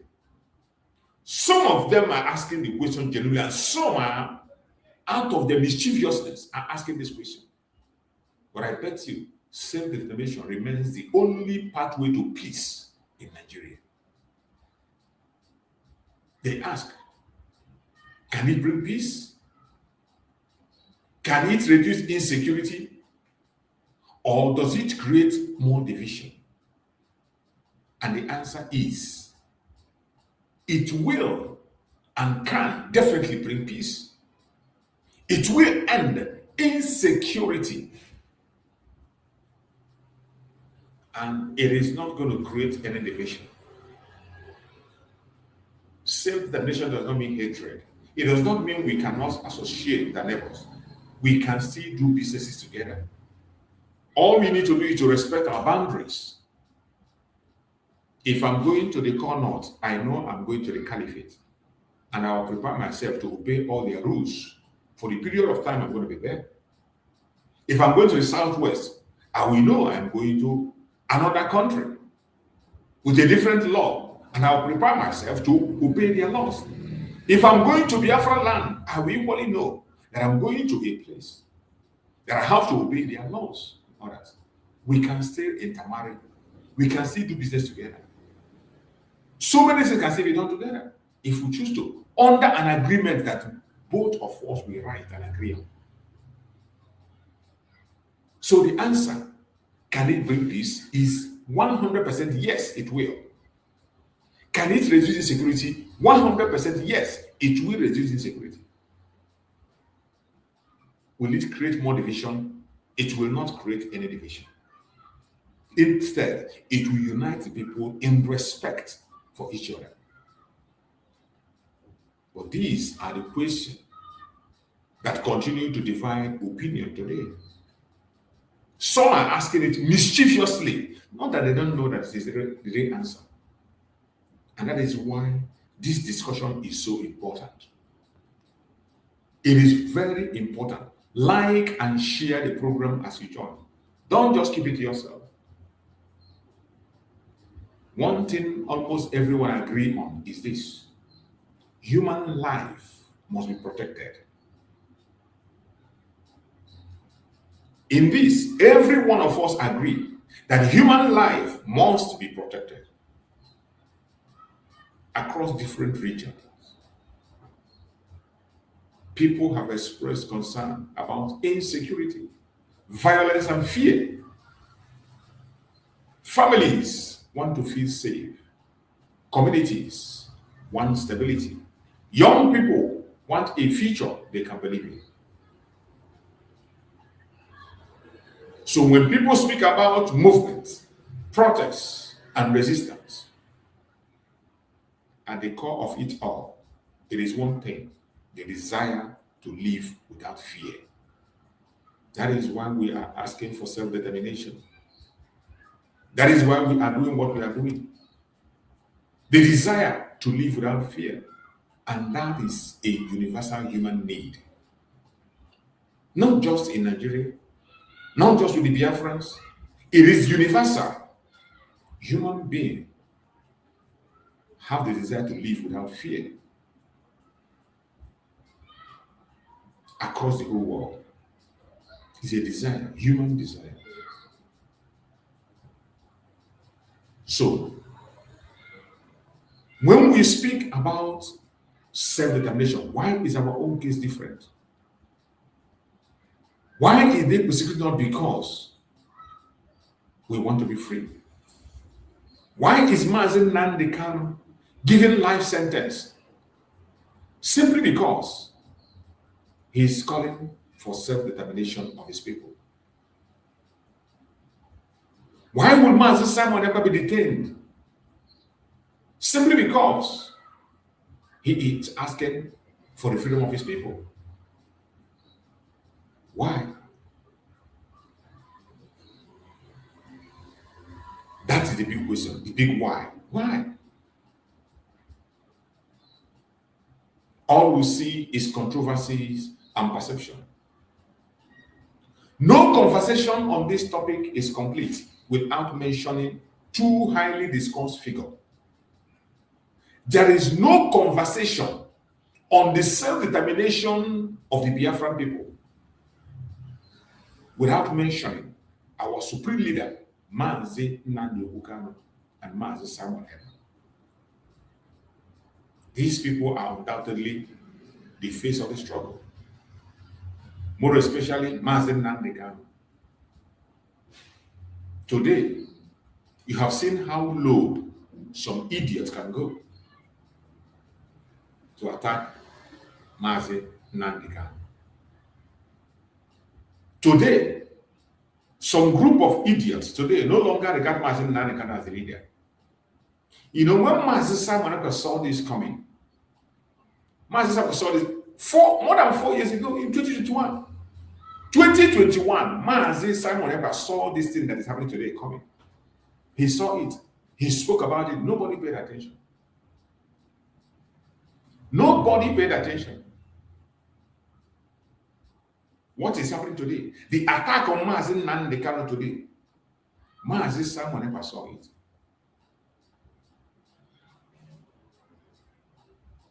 He saw it. And he spoke about it. Nobody listened.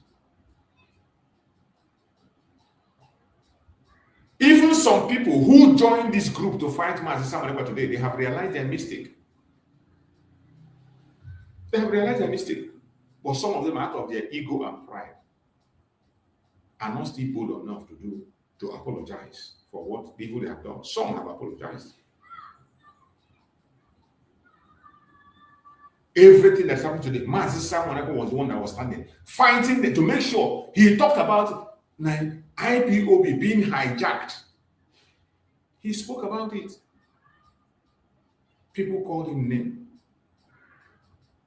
Even some people joined them to abuse Mazi Nnamdi Kanu because Mazi Nnamdi Kanu refused to attack Mazi Samuel because he knows what Mazi Samuel stands for. I know some of them that are today fighting against the DOS. Then they were attacking Mazi Nnamdi Kanu. One of them attacked Mazi Nnamdi Kanu because Mazi Nnamdi Kanu refused to speak against Mazi Samuel. Because he knows fully what Mazi Samuel was doing. He knows that Mazi Samuel was working for Biafra.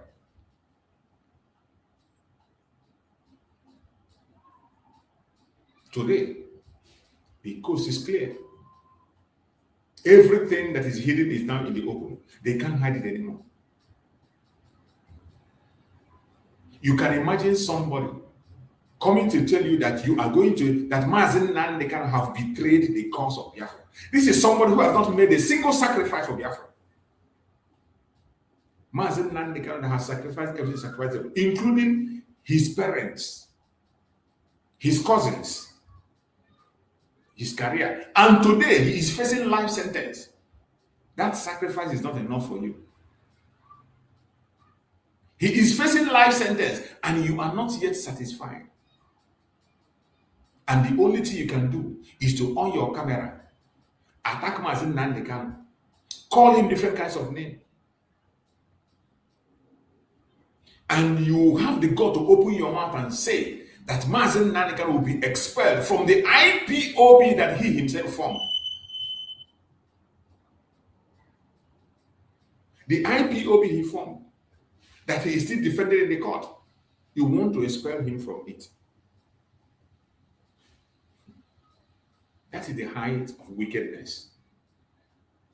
It is not going to get worse than this. That is the height of wickedness. And the people that are doing this are the people that Mazi Nnamdi Kanu himself brought in.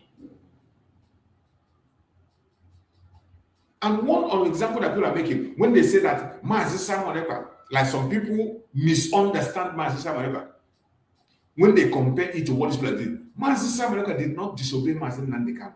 Never. He did not disobey Mazi Nnamdi Kanu. When Mazi Nnamdi Kanu asked Mazi, sent a message that the sit at home should be stopped, Mazi Samuel gave a reason why we will not stop sit at home. And that reason was very, very genuine. Number one, the condition under which Mazi Nnamdi Kanu was making that statement then, if at all he did, is unacceptable. Because and then we needed to mount pressure on Nigerian government for Mazi Nnamdi Kanu release. The lawyers could do just a little. International communities were not paying attention. The only pressure we have, the only means we have then was sit at home to mount pressure. And that pressure was high and heavy. It was working. So for somebody to come and tell us to stop something that is working, to release our leader, it is unacceptable. So that was not a disobedience to Mazi Nnamdi Kanu. It was a move to make sure that the legacy of Mazi Nnamdi Kanu and his life is secure. You can imagine what would have happened if there was no sit at home to keep the voice of Mazi Nnamdi Kanu loud. Can you imagine what would have happened? If there was no sit at home, can you imagine what would have happened? So what Mazi Sabaraka did was not disobedient, because within that period of time, there were several instructions that came from Mazi Nnamdi Kanu, and he obeyed them all. He obeyed them, and he never one day opened his mouth to insult Mazi Nnamdi Kanu or say Mazi Nnamdi Kanu have betrayed or so that. He never one day said such. Mazi Sabaraka have never one day accused Mazi Nnamdi Kanu of anything. Never. He continued to address himself as a disciple, a loyalist of Mazi Nnamdi Kanu. He continued to call Mazi Nnamdi Kanu his leader. Mazi Nnamdi Kanu did not at any point in time deny the leadership of Mazi Nnamdi Kanu. He never one day denied the leadership of Mazi Nnamdi Kanu. That is the difference between what is happening now with the DOS and Mazi Nnamdi Kanu. The DOS have this, Mazi Nnamdi Kanu have denounced them, and they themselves have come to public to attack Mazi Nnamdi Kanu and deny him. You see, I saw a video where some of them were asked if Mazi Nnamdi Kanu was their leader, and they don't recognize Mazi Nnamdi Kanu as a leader anymore.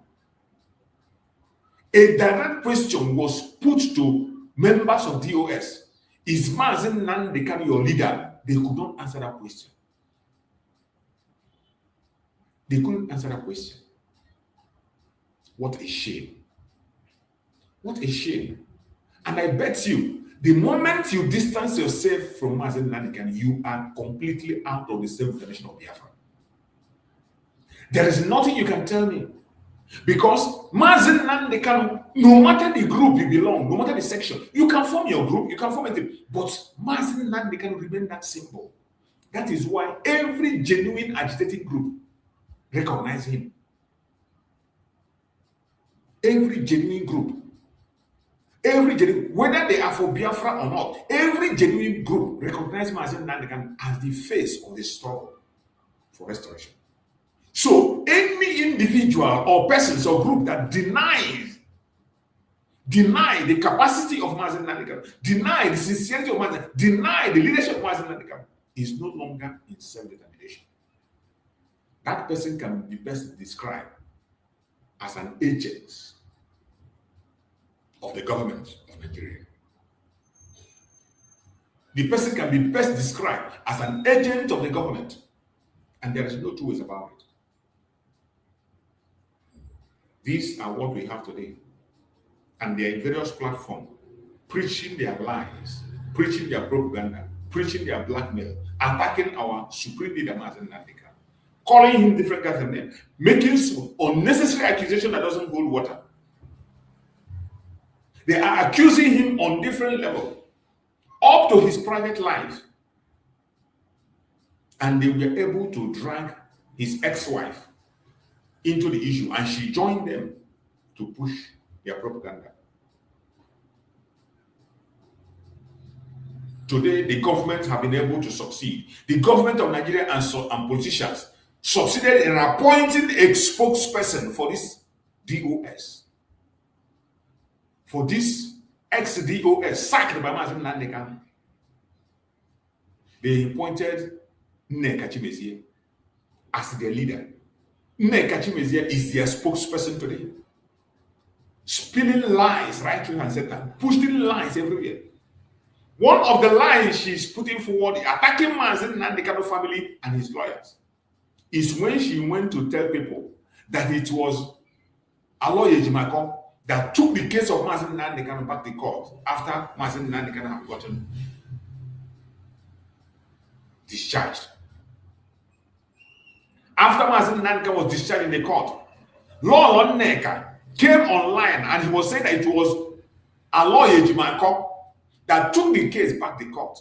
A lie from the pit of hell. The verdict of that case is in the court. At that time, when the case was even taken back, Aloy Ejimako was not even in the picture. Aloy Ejimako was not even in the picture. He wasn't even part of those who were there. Go and make inquiry and see. And the lawyer of Mazi Nnamdi Kanu, Nneka, have cleared that very statement. But Lord Nneka continued to go everywhere. Attack Aloy Ejimako, the legal team of Mazi Nnamdi Kanu, that they took the case after Mazi Nnamdi Kanu have won, that it was Ifeanyi Ejiofor that won discharge acquitted. And by the way, the discharge acquitted was not won by Ifeanyi Ejiofor. It was the effort of our lawyer Ejimako in winning his case in Abia State that gave the ground for that very defeat in the court, for that very winning defeat of Nigeria in the court. Instead of applauding him, this woman have been used as an instrument because they saw that a lawyer Ejimako is a grounded lawyer, trained in the United States. He's not even a Nigerian trained lawyer. Trained in the United States, so he knows what he's doing. The extraordinary rendition that won the case, it was a lawyer Ejimako that brought it up.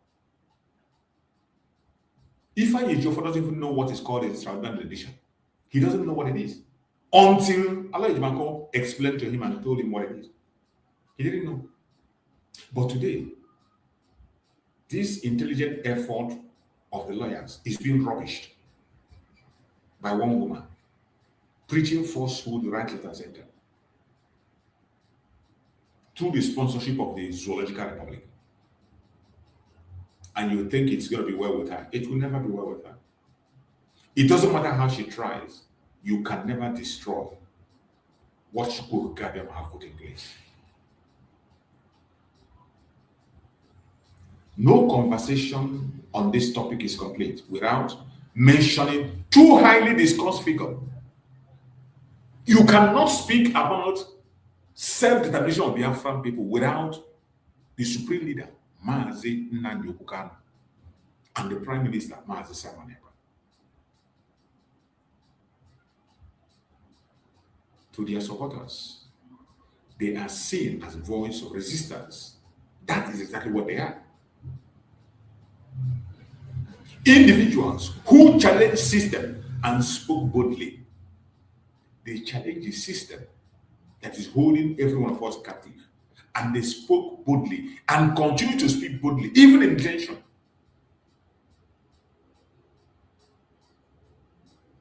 To critics, they call them controversial figures whose action and messages raise serious concern. That is how the DOS is seen Mazi Nnamdi Kanu today. They started with Mazi Samaneba, but finally today, the same insult they were giving to Mazi Samaneba, the same attack is what they are giving to Mazi Nnamdi Kanu. They call Mazi Nnamdi Kanu a controversial figure. They say his actions and messages is the source of the insecurity in Biafra land. And this is where the divide becomes clear. This is where the divide becomes clear. But I want to ask you, are they freedom advocates? Is Mazi Nnamdi Kanu and Mazi Simon Ekpa freedom advocates? Or are they part of larger conflict narrative? I'm asking you. Do you think that Mazi Nnamdi Kanu and Mazi Simon Ekpa are advocates for freedom? Or are they part of larger conflict narrative? What is your own perspectives? I am asking you that is watching them. What is your own perspective? What do you think? One thing is certain. There are names. Their names have become deeply tied to the movement and the global conversation around it. It doesn't matter what you believe or what you write. The name of Mazi Nnamdi Kanu and the name of Mazi Samaneba has been tied. They have become the symbol of the struggle for the self-determination of Biafra. They have become the symbol of the conversation wherever it rises up. More especially Mazi Nnamdi Kanu. In the United States today, even in the discourse for the Christian genocide, Mazi Nnamdi Kanu is there. Many of you have seen the speech of Arnold in Washington, D.C. The testimony of Arnold, how he brought everything together, including the case of Biafra, the genesis of it all, the Islamization agenda, the Ottoman and Fodio Fulani Caliphate, the British contribution into the whole chaos. Arnold made it complete. But most importantly, the name of Mazi Nnamdi Kanu and the demand for his unconditional release.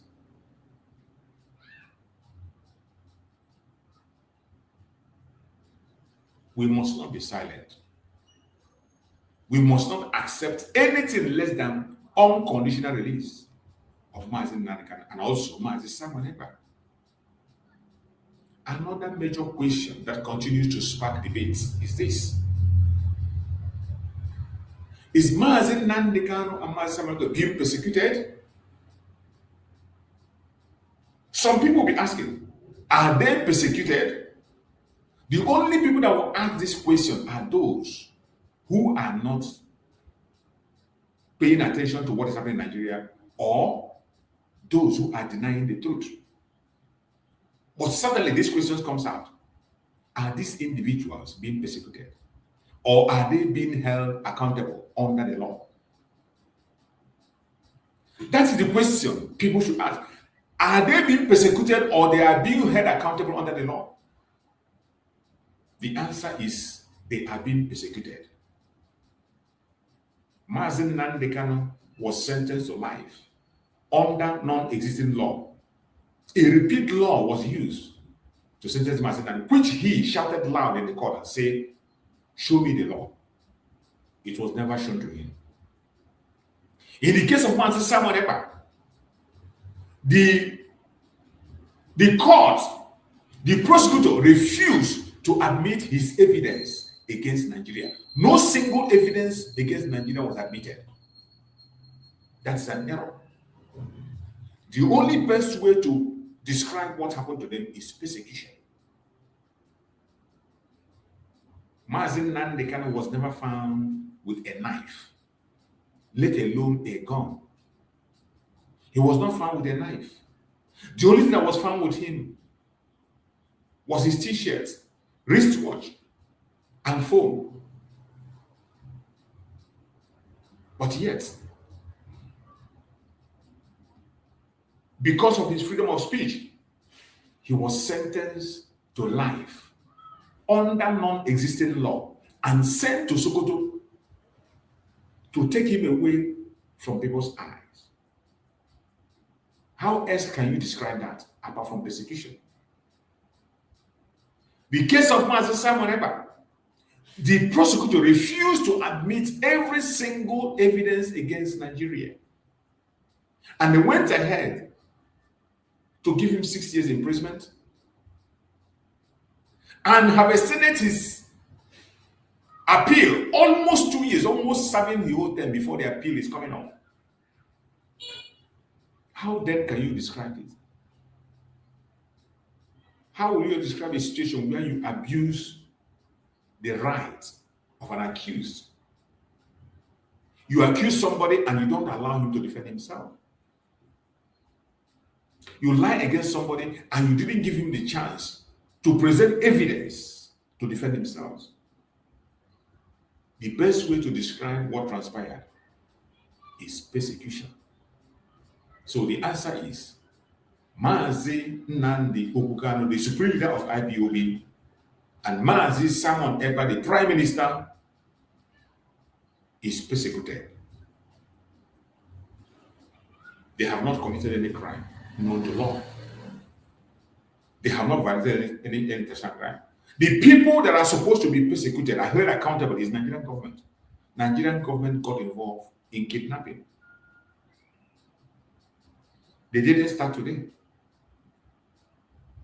They get involved in genocide against the Biafran people. They have gotten involved in so many kinds of fraud, false information, blackmail, which are very open in the whole world. But nobody seems to pay attention. but instead, they persecute the innocent.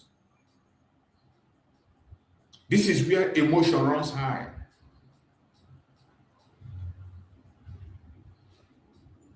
Because we, the supporters of Mazi, Nnamdi Kanu, Mazi, Samuel Ekpa, argue that speaking against system should not lead to suppression. Speaking the truth, revealing the truth, speaking against a system that is keeping us enslaved, a system that is destroying us, should not lead to suppression. And some other people, ignorantly also, argue that no one is above the law. We are not saying that we are above the law. Nobody said that Mazi Nnamdi Kanu is above the law. He was ready to face them in their court. Likewise, Mazi Samuel Ekpa. But the system, why did you have to bend the system? Because of the figure that is involved. Why do you have to convict him with non-existing law? A repealed law. Why would you use the repealed law to convict a man? Why the inconsistency in the conviction? Why have you refused to grant him his bail even when he was discharged?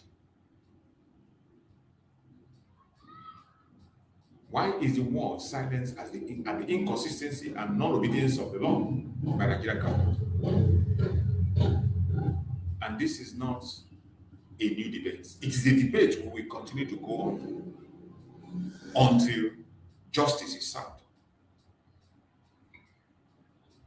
It has played out across nations, across generations, across different movements in history, which is why it is important for conversation like this to remain thoughtful.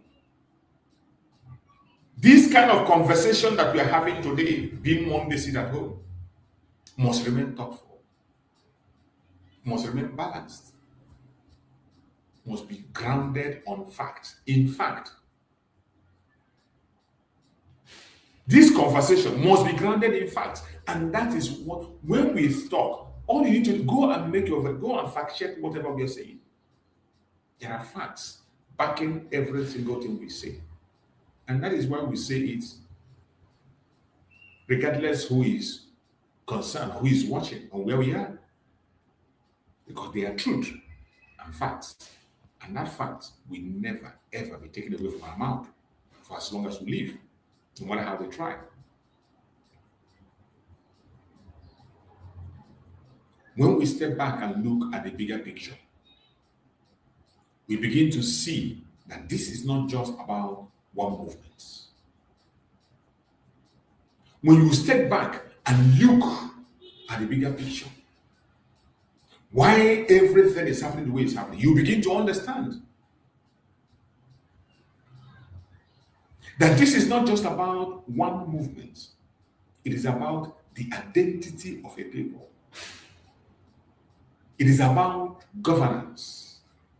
It is about trust and the future of a nation. Because at the end of the day, everyone wants a system that works. That is what the Biafra'S are looking for. We are not seeking for anything apart from a system that works. A system that protects. A system that listens.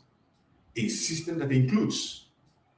And when people feel unheard, movements rise. The plight of the Biafran people must be heard. There is no amount of propaganda or blackmail, no amount of attack, no amount of confusion will make us stop saying what we are saying. We will continue to pass this message for as long as we live. So at this point, I want to hear from you. Do you believe the sit at home has achieved its purpose? You that is watching me and those that are going to watch later, do you believe that the Monday sit at home civil disobedience that Biafra'S on their own without being forced engaging achieves its purpose? Do you believe it achieved its purpose? Write down your opinion on the comment section. Do you think self-determination is the solution? Do you think and believe genuinely from your heart that self-determination is the solution? If you do so, tell us on the comment section. Or is there any other path forward? Do you have any other alternative apart from our freedom, self-determination of the Biafran people? Apart from what we are doing, do you have any other solution? Do you think there is another thing that can be done better than what we are doing? If you think so, please give us your suggestion in the comment section. We want to see. Drop your answer in the comment section right now. I want to see and read out. And don't forget to share the live stream so many voices can join the important discussion. The Biafran discourse will never die. The Biafran discourse will never die. No matter what the enemies are doing, no matter what they are saying, no matter the propaganda, no matter the blackmail, we will never allow them to put us down. I welcome my brother Coachus. I can see you there. My brother Coachus, thank you for joining. Uzoma,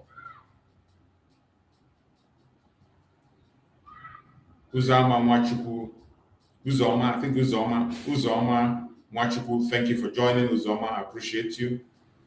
And every other person that have joined lately, I appreciate every one of you. Jerry Weibo, thank you so much for joining. So we must continue to keep this memory alive. It does not matter how many people that are participating. The most important thing is that there are people, Biafra'S are still standing their ground and continue to do what they have to do against all odds, against all the propaganda and blackmail, against all the attack. The Biafran people have continued to hold their ground to make sure our voice is not silenced. They can never silence our voice. They can try for as much as they can, but I bet you we will not be silenced. So wherever you are and you're watching this program, don't watch alone. Like the program, share it, and let other people get their awareness. We must keep the memory alive. No matter what the enemies are doing. They try to shut us down. They try to shut us up. They have done different kinds of things to crack us down, but we will not be cracked. We will not be cracked. We will continue to do what we have to do. And we will continue to preach the gospel of Biafra. At the end of the day, the truth cannot be hidden. No matter how you hide the truth, it will continue to haunt you. So as we conclude today's discussion, let us remember this.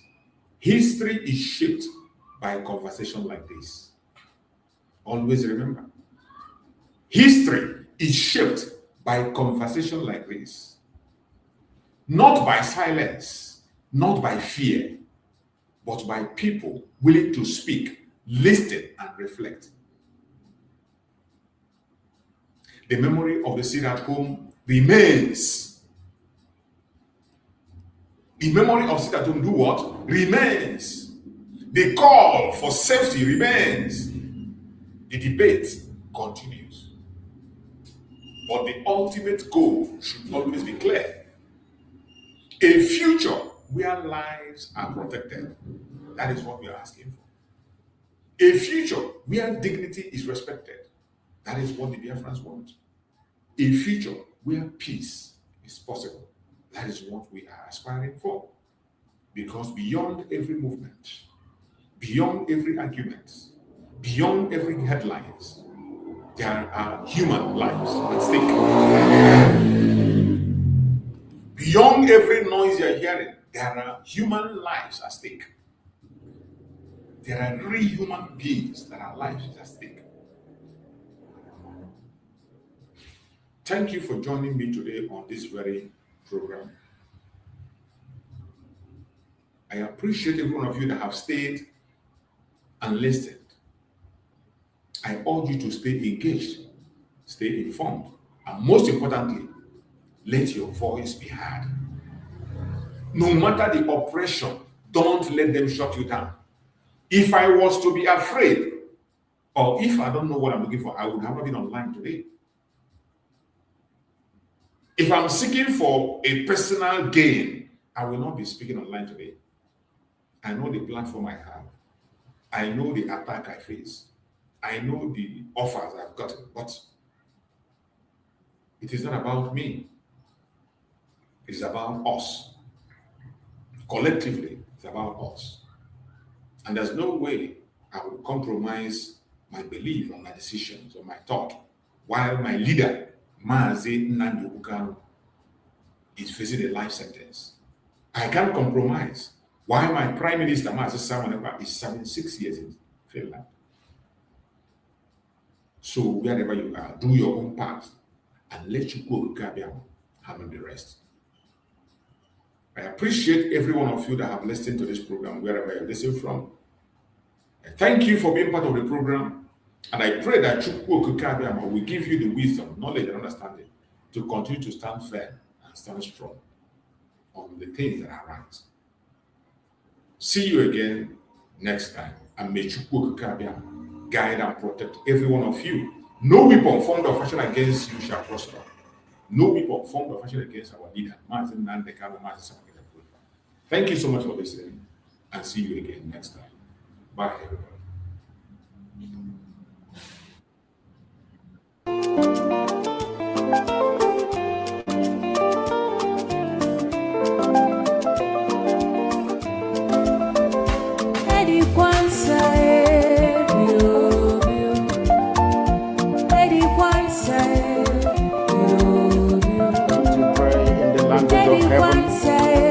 The very oldest language on the face of this very earth. Chukwu kikabia mapuni nene Chineke ngende nde son efe wena isiala nina ina koze hanso ya mbuni onyanyi na jama wena anyana ge farusi obo nanege onye kari nyani nyekere kema obo nyekere obia mnendi nde nso na kiri hana kisiala nde obadi ndu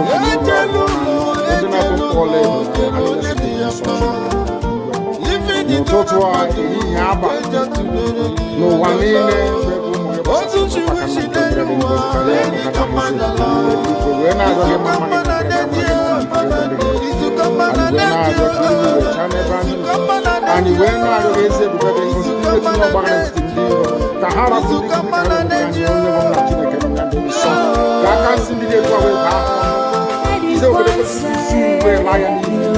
and you were not young. Because the key will make a difference with your source and we're not going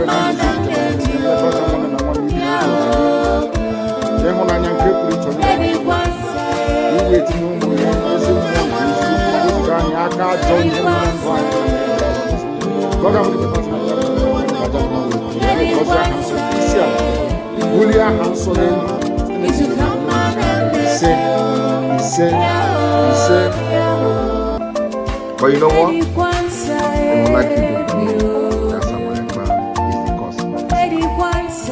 No. I am the solution, and the only way they can get to you is by kicking me out, which is not possible. I have come. Look with you. After I am done with Nigeria, Biafra will be free and enjoy freedom. Biafra will know the importance of freedom and what I'm going to do in 5 years to come. Thank you.